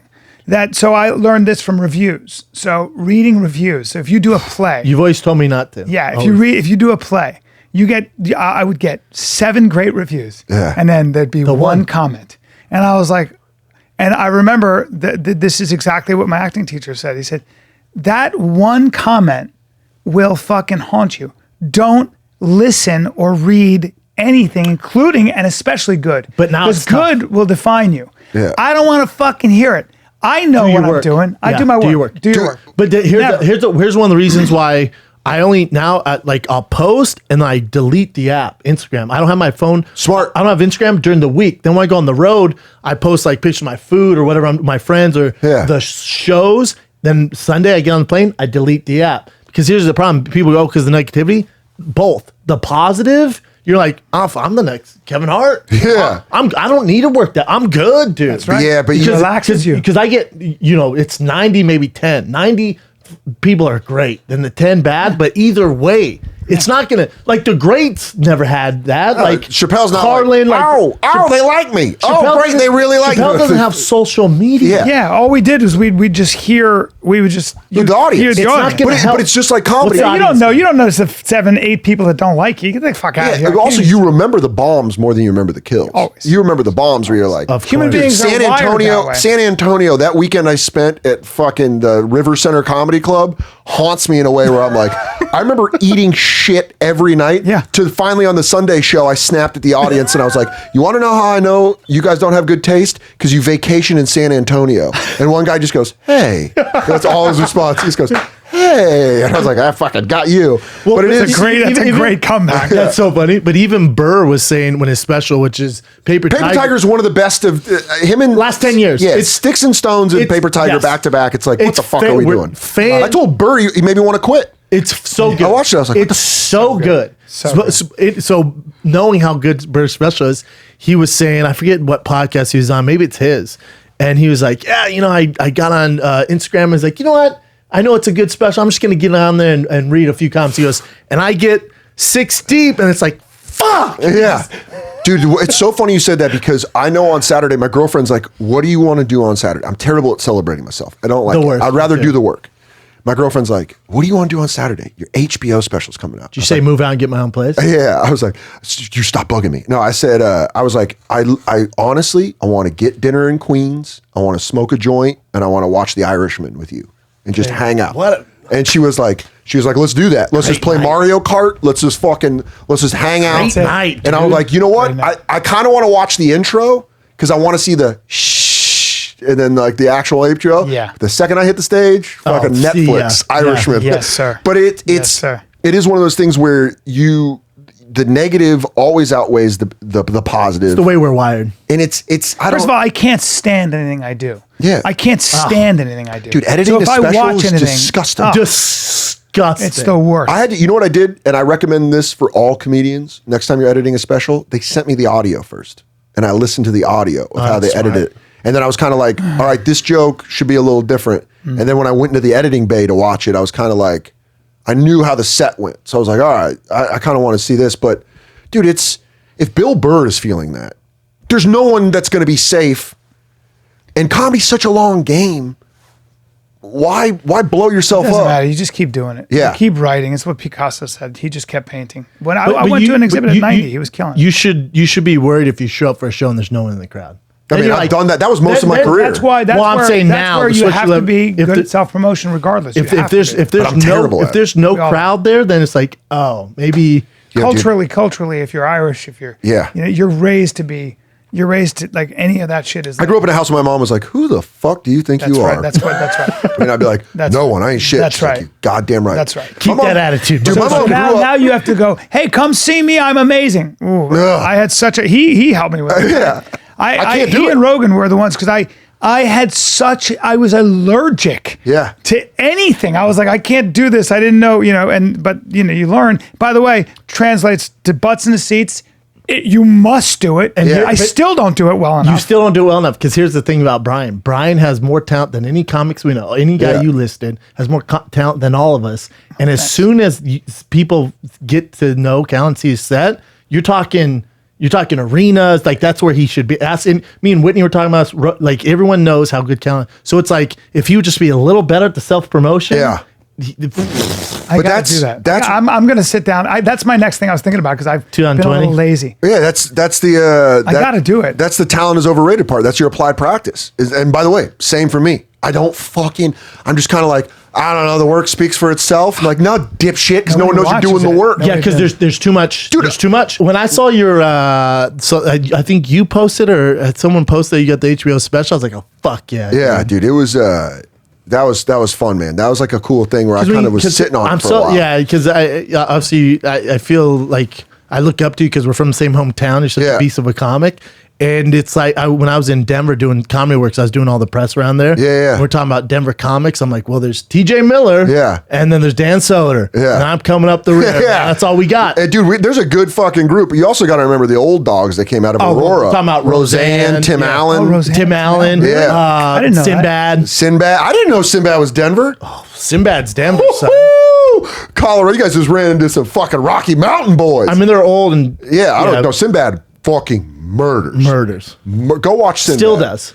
If you think he lost any of his fastball, go watch Sinbad slap the dick off an audience. Is that true? Yeah. Unbelievable. Wow. I walked into Caroline's one time. Someone was like, Sinbad's in town. And I was like, I think I was going to I was leaving Sirius. And they're like, Sinbad's at Caroline's. I was like, I'm going to go. I walked downstairs and I was like, oh, you like heard it in the lobby. You're like, Killing. what the fuck is happening in there? Killing. And I went to the back and went around and watched. And I was like, this guy's unbelievable. You know who else is doing doing it? Mr. Cooper. Hanging with Mr. Cooper. Oh, yeah, I Mark. love He was him. in the OR I love Mark. and didn't have any material. Just goes, just throw out stuff. I love Mark Curry. And dude. Yeah. Oh my God. But I think that happens No, when people. Mark, 25 years. Mark has always been. Mark Curry. Yeah, Mark. I think Hanging with people- Mr. Cooper. The best. I think I love people that guy. think like because, like with Dane, I remember I went to the second Patrice benefit which Burr puts on for, Patrice's family. And he books like Attell, DePaulo, like all like DePaulo's another one. How great is Nick all those DePaulo? guys. You don't know. But it's I know of him. It's like all these guys where you're just like watching these killers, and Dane Cook was on it because Dane came up in Boston, and that was the last show that I bought a ticket for and sat in the audience. Oh wow! Because I was like, I want to watch this. I want to watch this lineup. Big J went second and fucking murdered, and then I watched Dane. And he hit me hard like 4 times where I was like, ah! And you don't laugh. And as a comedian, you're like, oh, that's funny. Yeah. That's funny. There was like 4 Dane Cook jokes. I was like, oh, fuck. That's great. Dude, he's such a beast. Yeah. You forget how long he's been doing it. And because of whatever the public's kind of paint him in now, he's and obviously his Instagram's ridiculous, but whatever. Yeah, but he's watch. So funny, man. You really do. You watch like, I still love going down and like if Burr's in town, like sneak into the side because you guys see Burr all the time. But when Burr comes to New York, it's like a fucking treat. Yeah. And you're like, oh shit, Bill Burr's. And then I like when our guys come out here, like when Bobby Kelly's like, fucking going to LA. And you're like, oh, just fucking rearrange him, Bobby. Yeah. Because it's just like, that's the thing I love the most about comedy is just the community of comedy. Well, it's if you think about what a small fraternity it is. Yeah. It's very difficult. It's a very difficult skill to pull off. And so very few people, like, there are some great actors out there, cool, but, they can't do this. Very few people can. Stand-up is terrifying to most people. Yeah. If you talk to most people, they're like, it's the scariest thing ever for them. It is. Yeah, because they're like, oh, you want me to go? I guess breaching a door as a Navy SEAL with enemy fighters. You talked to any fighters? You talked to any big actors? You've done both. You've fucking gotten in there. Well, he's just fearless. But I'm saying there's nothing more terrifying than the thought of Stipe Miocic being on the other side, or you fuck Krokop. He used to fight. He used to spar with Stipe too. I mean, and by the way, Stipe was on Billions. I got to work with him for like 2 days, and I'm like, you're the fucking greatest. Him and Deontay Wilder were on set. Oh, that's right. They're both on Billions. They were both on an episode of Billions, and I just sat there being like, these humble warriors. Yeah. You talked to Deontay, it was him and his boy that was there, like his manager, just sat there. And Great you're like, guys, and I was like, hey man, you gonna fight Tyson Fury? He's like, yeah man, I'm hoping so. I'm hoping. Just so nice. And then you see him out of his element, and then you watch him just beat the fuck out of people, and you're like, that right hand. Well, he's done. Yeah, that picture all the way to the left. He's done. Was like me, Stipe, and Deontay and Kelly, and that was like such a crazy day just to be there. That's Water on the far left. Yeah, far left. Who's that guy with the bald head? It's Kelly O'Coin who plays Dollar Bill, and then the guy in the middle is Matt Bamonte, unbelievable boxing trainer that's worked with like Razor Ruddock and a bunch of people, and he was the one that coordinated the fight. That's cool. The ref or the guy? The ref. And then you're just in there and you're like, that's fearless to me. So it's funny when you're like, I'm just being a clown. He's done both. He went from pro football to, he said, football's not working out. And he goes, I guess I'll fight. So he wins Golden Gloves. Then he goes to Tough. His knee's fucked up. Oh, I remember Tough. He basically, he fights, he loses in the finals to fucking Roy Nelson. Roy Nelson. I remember that fight, dude. That's a world champion. I became a fan of yours. Yeah, and then he decides, and then he's fighting, and then we start doing a podcast, and then this motherfucker says, "I want to do stand up." Right? Yeah. So, and I'm like, "Oh Jesus!" I mean, what? I was like, oh, my voice got high. I used to do a joke because I was like, "Oh, that sounds good." Yeah. Good, That's always the sign. That was my first joke. But this maniac, we were doing Seattle, and there were 1,200 people in the house. I'm 1,200. Think about this. You've never done stand-up. Ready? Those were my open mics. And I said to him, I go, I think about how crazy it is. Think about this. He's never done stand-up. And he's never performed. He's never studied performance. Yeah. I mean, look at a guy like Chris D'Elia has been doing performance since middle school and doing musicals. Yeah. All of us, I've been doing it since, everybody, you can't discount that amount of experience. Sure. He majored in sports. Now he's fighting in his underwear. Yeah. And now he's going to get up in front of a bunch of people and try to be funny, okay? In front of 1,200 people, alone, no net. And I would say to him, I go, just go tell a story. Go tell a story. You know the story to tell. Just tell the story.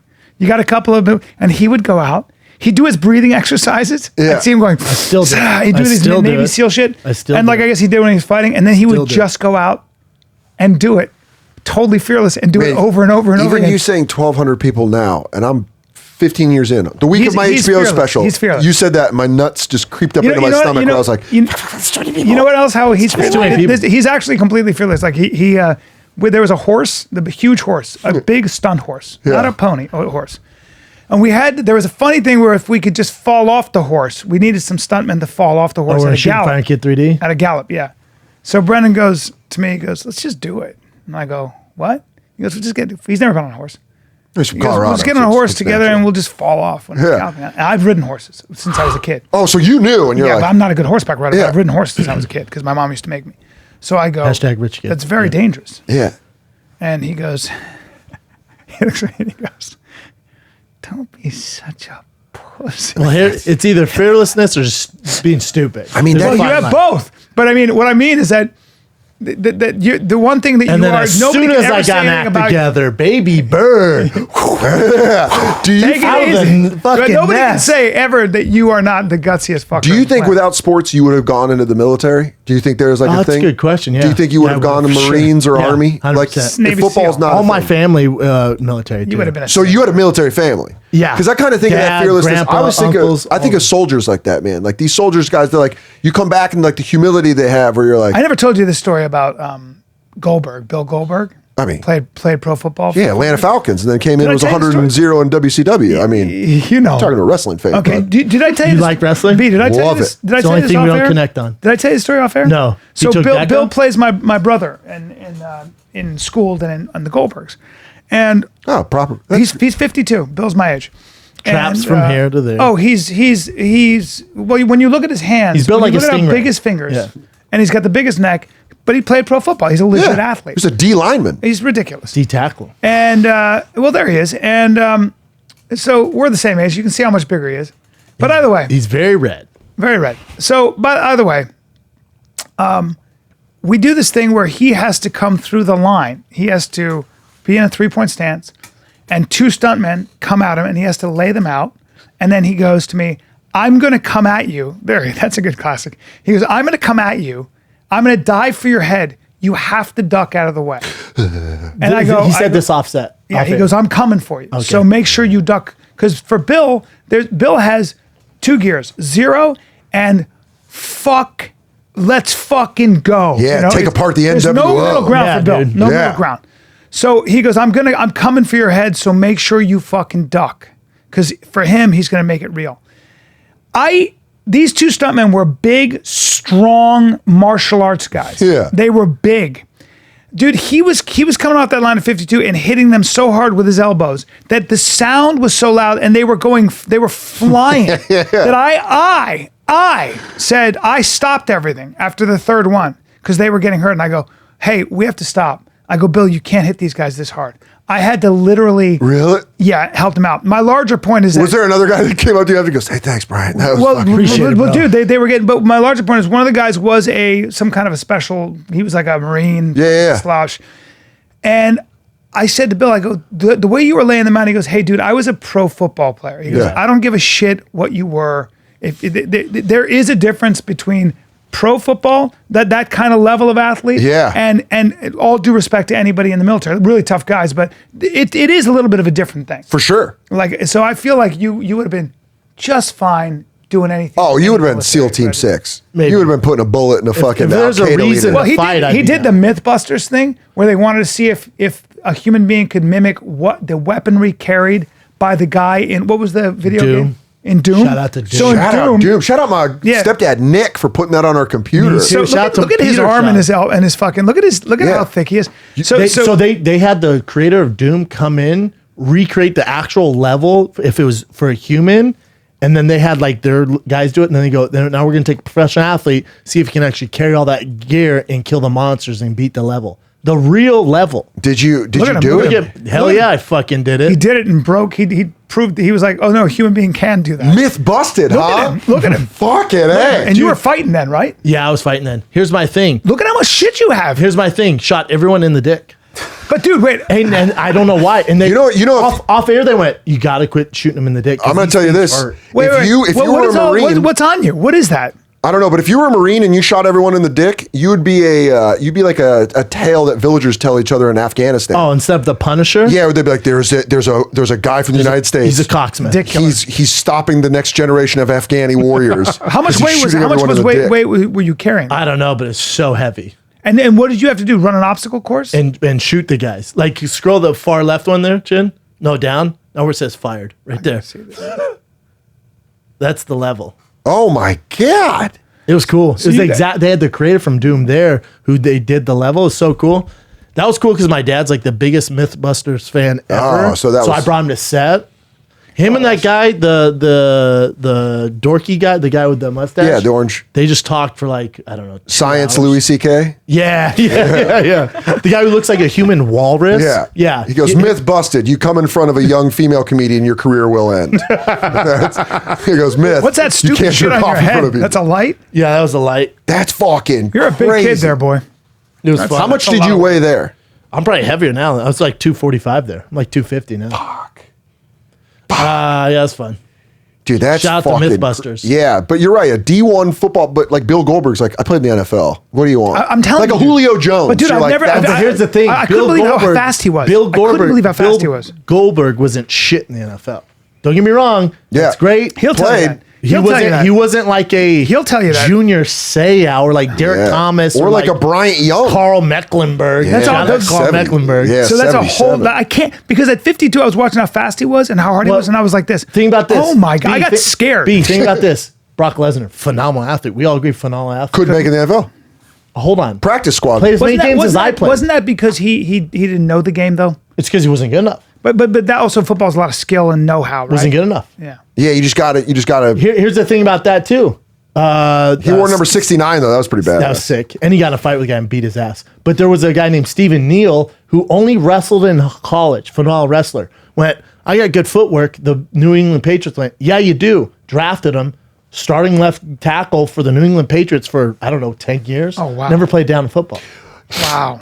Collegiate wrestling, I think, sets people up as far as athleticism goes because of how fucking hard they train. It's so hard. You were in the UFC. All the wrestlers that go to the UFC with that background. Oh, it's a. If, They're like, Look at if you had to Lesnar. pick one background, Look at be him. wrestling. Look at that. Lesnar. Look at that. He's a fucking blonde silverback. It's so He's crazy. every bit. He's a silverback. It's so crazy. Now, and it's so crazy. Here's the thing: ragdolled on the Minnesota Vikings. They beat the shit out of him. Really? Dude, beat the fuck out of him. That's got to be just because it's skill and technique. They've been doing it their whole Yeah, life. technique I would probably blame. Then No, again, he hold was on. an NCAA champion But here's the wrestler, other though. thing. There's guys who Like a are way three-time. bigger and stronger than him.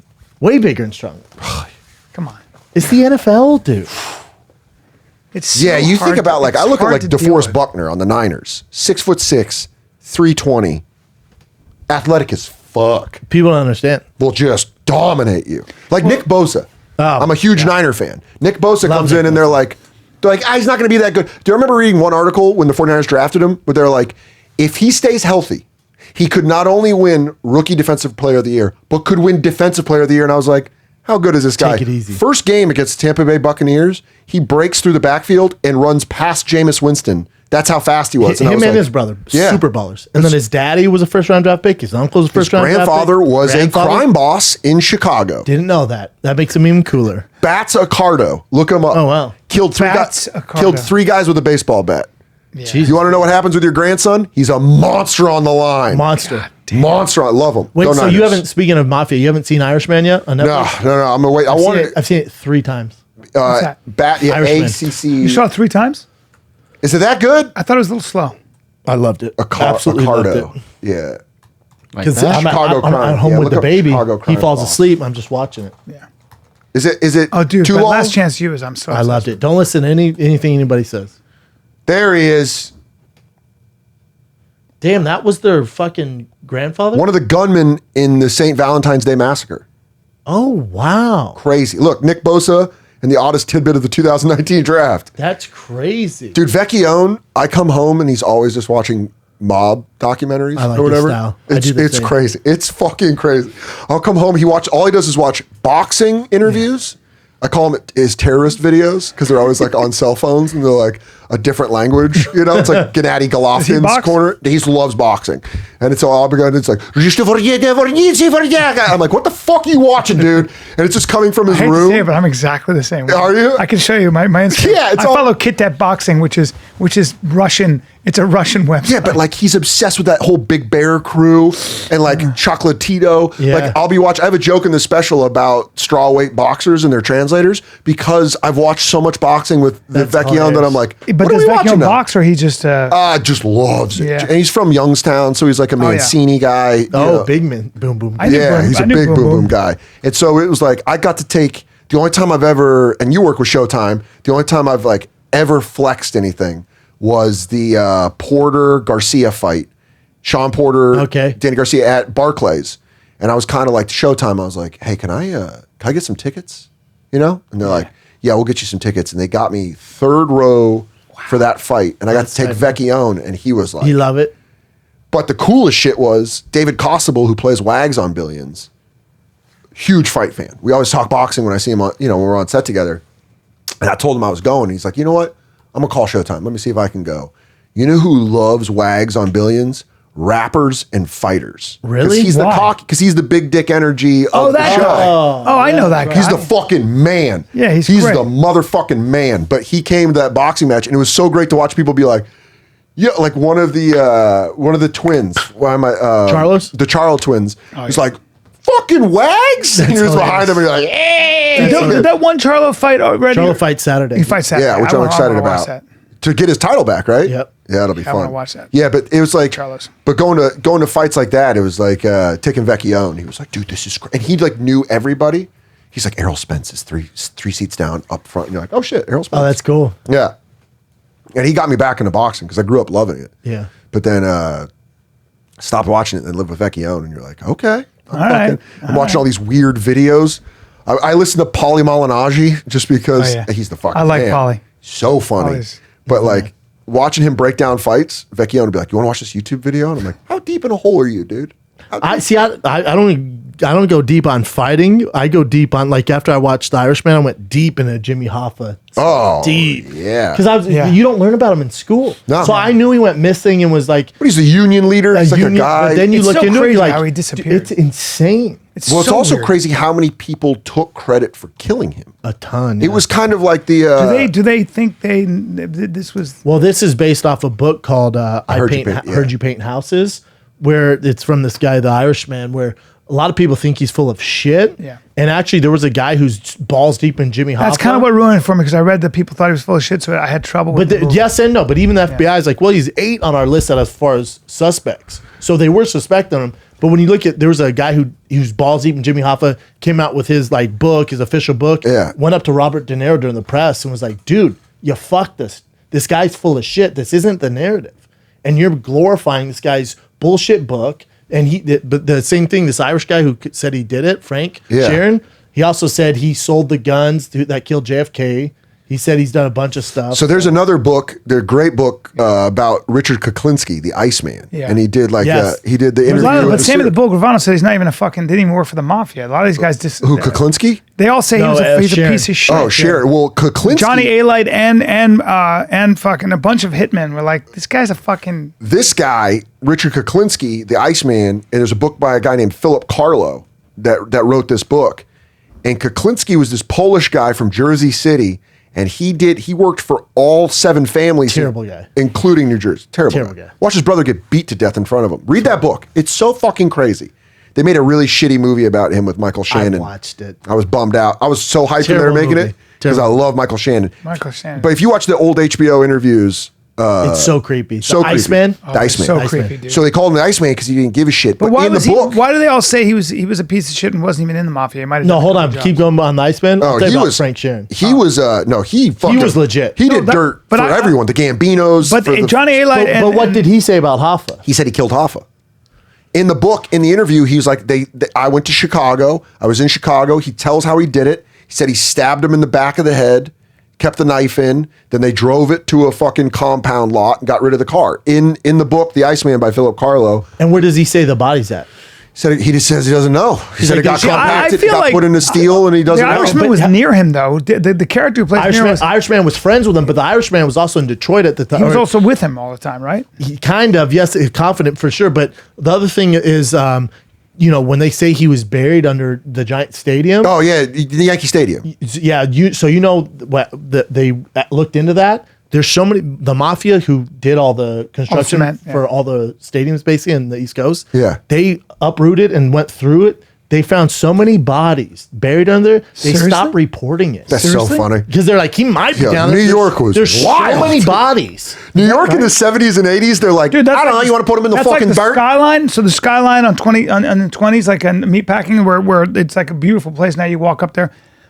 It was an old railroad thing. Yeah. Dude, they found so many bodies up there. Yeah. It wasn't just homeless people. It was like, the mob would just, because again, what brought the mob to its knees? Video cameras. You're just catching them.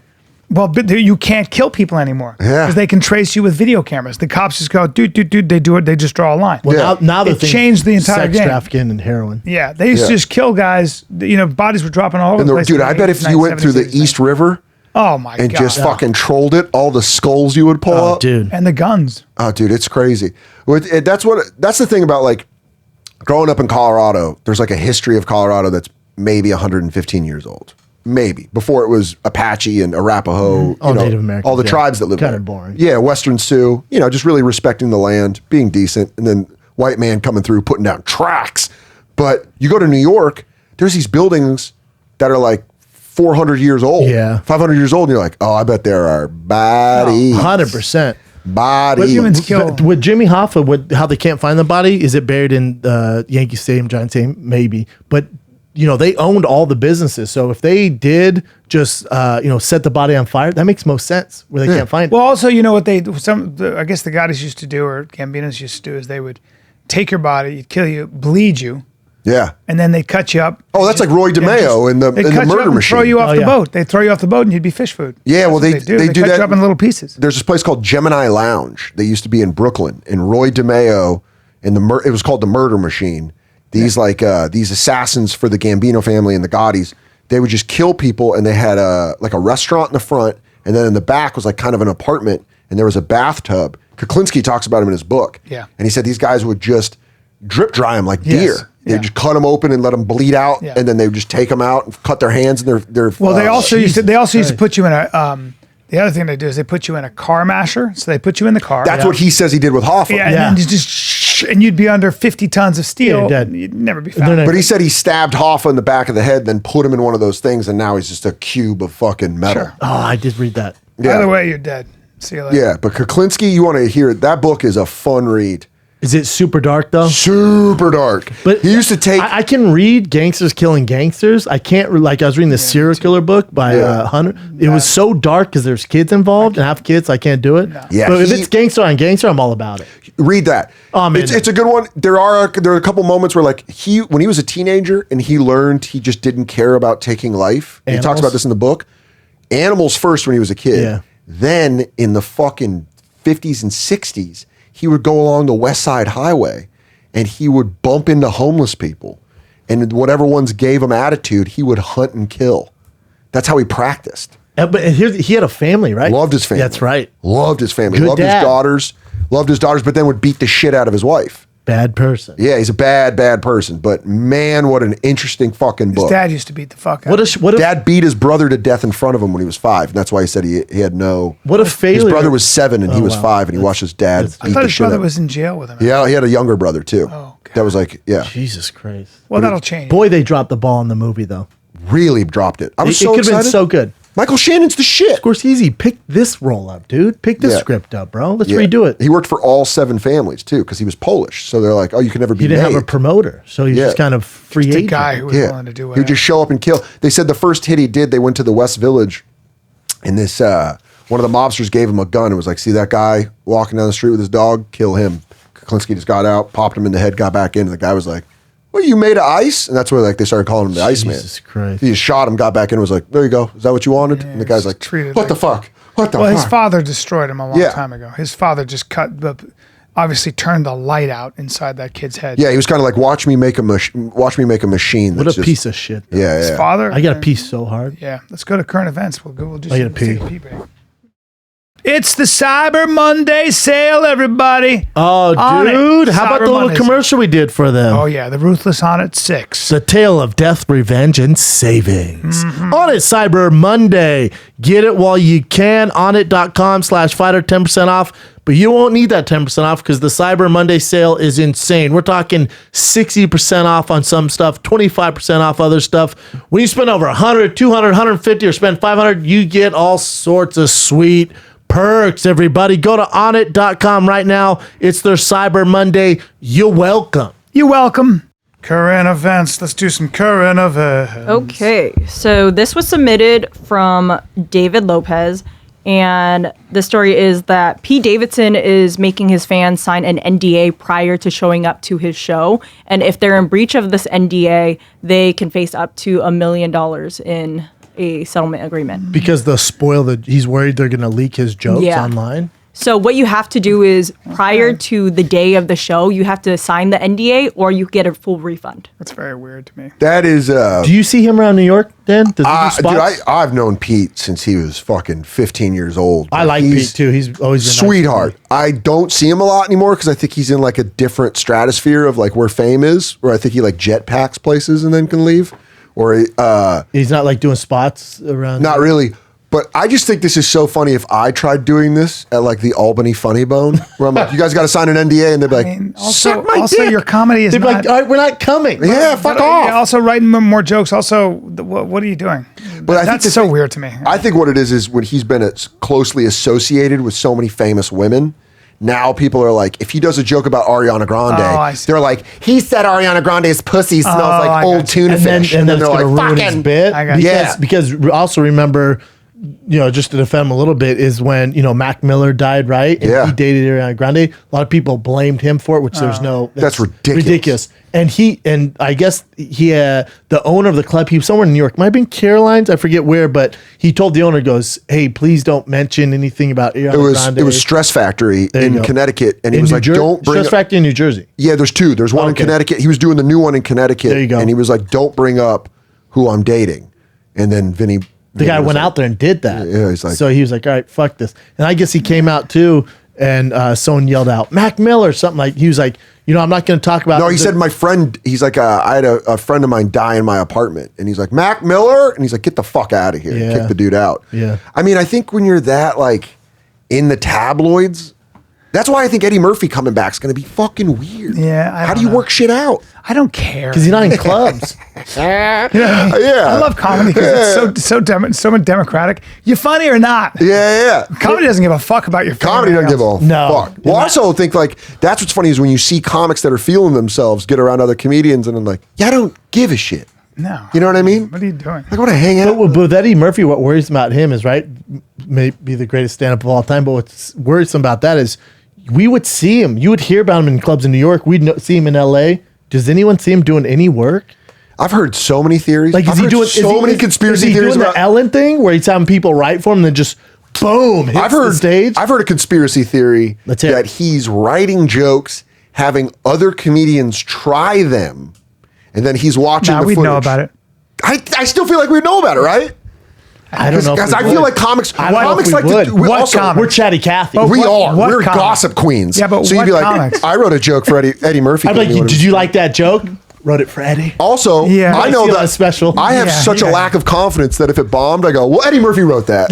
And they'd be like, that was for Eddie. I didn't even like it. Yeah, I didn't want to fucking do that joke. Eddie told me to do that joke. I got paid to do it. Eddie knows that he has to get out there and do it. You can't. That's the scary. It doesn't matter. Or Netflix goes, here's $100 million. He's like, I'll come up with something. Yeah. Yo, but honestly, the thing is, you don't see him anywhere. And we can all agree, being comics, and I don't, as a fighter, you would know, it's like the shitty part for training to fight is running and getting your wind up. Yeah. Shitty part about comedy is going on the road and doing the reps. But in clubs. Getting 5 sets. Yo, man, one of the coolest conversations. I like it. That's one of the coolest. I love it. One of the coolest conversations I've ever seen in my life. 2011, when I got past the cellar, I sat at the table and I heard Chris Rock explain to Bobby Kelly his theory on what Dane Cook needs to do to get back on top. What'd he say? And he said he needs to go to the clubs and re-find his funny. He needs to go sell out clubs and just fucking work on it in there. Do the road work. Do the road work. Do the road work. And I was like, oh shit. Legit But it was just crazy to watch because you're like, That's what I mean, though. those Comedy guys doesn't know. care about your past. What are you going to do now? it's weight loss. No one likes the solution for weight loss, which is always the same. Exercise and diet. Or just stop fucking eating. But that's the whole thing. That's the diet, discipline. exercise. Diet. Yeah. Comedy, road work. Yeah. Go work in clubs. Go fail a bunch. Yeah. Go have a joke where you're like, and they're like, fuck you. And you're like, shut up. Yep. Fuck you. And then you're like, that joke fucking sucks. And then you're like, oh shit. And then 3 months later, you're like, oh, I added that sentence. Suck my dick. Watch this thing flame the room. Yeah, it's not doing these giant arenas once a month for these man. big name comics. You got to be road man. It's like music or something. It really is, man. You got to Rhythm. stay. Like the amount of time I've taken off since I filmed this. I was telling Brendan when you went to the bathroom. I filmed when you were October taking 12th. a shit, me You and were him taking were a talking. hot dump. Yeah, I was pooing in the sink and not doing Oh, what a anything about it. naughty boy! I Just left it mashing with a little through. flag What that were you said Brian saying, was though? here. Just mashing it through the fucking Yeah, I thing. mashed it with my Guys, fist. Smell my Brian's fist, you fuck. Brian's in the bathroom mashing his shit again. How was Fighter and the Kid? I go, weird bathroom practices. Shits himself. But What are you saying, though? I taped the special October 23rd, and now it's coming out December 7th. And it's one of those things where I've taken time off the road that I feel uncomfortable. Now I'm like, I gotta do a Panic. set. Yeah. I just All pop I'm, into thinking the about, open all mic. I'm thinking about right now is upping my social media game. Get ready to sell out. Next Get ready. fucking. This boomer's figuring it out. Yeah. Dude, Not my your next president. special Said it. boomer. No, I'm gonna call it fucking American Boner. You should call it Here Comes the Boomer. Here comes the Ooh, here boner. comes the boom. Here comes Great the boom. movie. What else you got, Chad? So last week, Michigan was penalized for two of their players untying and taking off the Ohio State's running back's shoe. This was Right. they tackle him, then they're trying to like buy time. They're like, I love "Can't it. take his shoe off." Or they just have a foot fetish. He just goes, fuck. That would fuck me up so bad if you're in a pilot. Me You're too. like, what are you doing? What are you doing It's through just the some helmet? fat lineman. Oh, this one went to market. Oh, this one went. This rivalry is just different. Oh, he This goes, little pig's winning the I Heisman. watched you run that Wait, what are fucking they doing sweep, there? and I just had to suck your toes. Look at that. This is so funny. Look at these two fatties, The dude. only way it would have been funnier is if they somehow tied his shoestrings together, like an old prank. Just like Yeah, They're or he just gets up fucking around with him there, right? Yeah. I mean, that's he kind got of funny. penalized though. That's so funny. funny. What was the penalty? 15 yards? Yep, 15 for yards. being stupid. For being hilarious? Yeah. I think that's funny. They go, it's a cousin penalty. It's an older You gotta cousin know you're gonna penalty. get caught. You're on TV, you fucking dummies. Dude, It, or if you it looks really creepy though. Yeah. It looks so creepy. It's sexual. Like one guy, number 37, reaches over and just pulls it off his. But if he took it, what if he just took It's his kind of fingers? intimate. It's intimate. Look. But if he tickled. If he Yeah. went, he'd fucking knock it off, dude. It's so weird, That's man. Go Really? Buckeyes. That's so fucking funny. stop. Go Buckeyes. That's Go fun. Buckeyes. Fucking stop it. Go Buckeyes. Stop touching my fucking feet, you weirdo. Ah, that's good. What else you got? This one, another Good day football for one. Literally 7 more minutes. 7 more minutes. Young Cuckoo Falcons. Young Oku, that same kicker. Oh yeah. Oh, the Korean kicker. Yeah, apparently he did 3 onside kicks. Unbelievable. And there's something like there's only been this season like 2 successful onside kicks. And Yeah, this the guy's like percentage of onside is he's terrible. he's basically like a screwball pitcher. You know what I mean? There's pitchers that That's can his just throw, thing. they can throw Onside junk, kicks. and they're just like because he also missed a field goal. He missed like 2 field goals in the game, but he got these 3. He got these 3 in a He's row. only good at onsides. But you know what? Honestly, if I'm an NFL coach and you have the roster space and this guy wants a league minimum, why not just keep him on as an onside kicker? Yeah. Just have him do that, but not kick field. And then if your kicker gets injured, you got a backup kicker. yeah, but how many times are you using onside? Yeah, I don't know. You'd have to. I don't know. That's really where the fucking economics comes in, because that's crazy. I watched it. It was insane. Yeah, insane. He just kept getting it where they Shout would out just to Korean bounce. kickers, man. Yeah, dude. I think that's what's up. That's the next evolution. Korean kickers and black airline pilots. That's what I want to see. Yeah. Little Duval's pushing it, and I like it. Little I like- Duval Got it. He's pushing Did black. Did they he's pushing capitalize on black this? airline pilots. Yeah. I think that's what's up. All 3 of them. Well, they And said the first one it was like did they offsides, but score? it really Did wasn't. they score after this? Yeah. Yeah, they got back in the. They got back in the game, but they yeah. still lost. But they did lose, yeah. By the way, Niners are about to smash the Saints this Sunday. That's your team? Let's That's a fucking good go. game. Oh, because your boy plays for him. No, my dad's from the Bay, and so growing up, it was 49ers. Dude, I got in so many fistfights growing up in Denver saying Joe Montana was better than John Elway. Oh. That's how I got into fights elementary school, middle school. I'd be like, John Elway's got horse teeth. They'd be like, what? And I'd be like, Joe Montana, what's up? It's What's a good up? debate. No, it wasn't a debate for me. I was just on the playground like, fuck your quarterback. You're defending your dad. Yeah, dude, that's all my dad and I had. So I'd be like, 4 rings, suck my dick, Broncos. And then everyone would be like, fight him. I'm like, fucking bring it. And then to talk shit to my cousins on my dad's side, they were like, go Warriors. I was like, nah, go Nuggets. And they're like, Denver Nuggets? I'm like, Nuggets. Matumbo, motherfuckers. Yeah, I just liked picking the side to be like, fuck you What's guys. up? You play that Comic. game? Yeah. You're like, Classic fuck comic. you guys. What about Classic it? comic. On the outside looking in. Yeah. Fuck you guys. Give us one more before Dan has to go. One more. Give us your best one. All right. How about this one?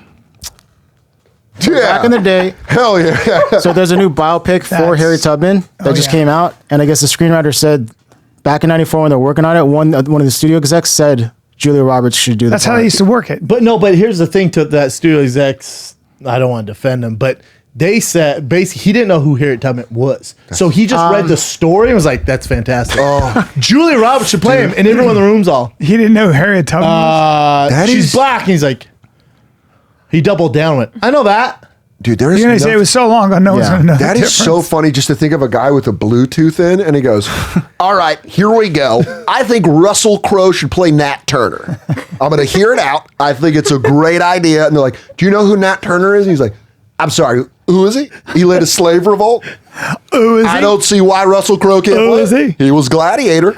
He was Gladiator. Did Gladiator work? He's not Greek. And they're like, no, that's not. He's Roman. God not damn the it. same, He was dude. Spanish. You It ain't fucking the idiot. same thing, you fucking idiot. But that's Tom like, Cruise played a samurai. He's the last samurai. this is a classic example of a Hollywood executive Just out the line. saying something to prove why they have a job. Yep. This isn't a creative type who's like, this could be a wonderful story. This is a guy who's like, if I don't speak right now, they're going to fire me.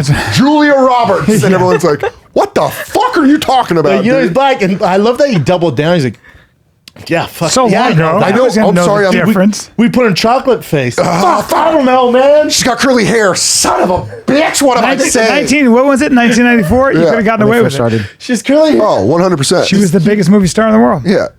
And she would have been talking about slavery. She'd have been like, I think it's a wonderful thing. The couch conversations on the late night. She goes, I know Harriet's black, but I felt like I channeled It was such an honor and I felt like to I realize what it channeled was it. like for black people. Just to know. I that- I went inside her body. I could wanted- feel. I asked to do blackface. That's why and when they said Denzel no. Washington won an Oscar and she opened up, she goes, I love my life. Denzel Washington. I'm like, oh, Way to make God. it about you. I know. She goes, oh my God, I'm going to knuckle fuck myself to this later. Denzel Washington. Everyone's like, whoa. It was like 2000. Oh, you ruined the fucking moment, lady. Whoa, Julia. Yeah, you're in billions. Yeah, dude. Fucking season 5. Filming Dude, right hit now. it. Great show. Let us see that trailer for a I special. haven't seen it. It's, I should tell you at the top of this, I'm an only child, so I'm guaranteed weird. this is tough. I was raised What?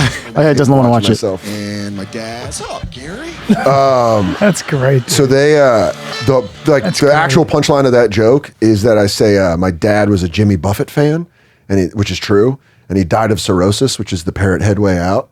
And I was like, my dad literally wasted away in Margaritaville, and we tried to get Margaritaville to be the final song that I walk off to. Yeah. They wouldn't do it. Yo, we sent it to expensive. Jimmy Buffett. No. We sent it to Jimmy Buffett's dude. We sent a clip, and I wrote this like elegant letter that's like, Mr. Buffett, My dad. as a fan, I would love blah, blah, blah. And we send it, and I got 2 texts from the dude. First text is like, oh, I love this guy in Billions.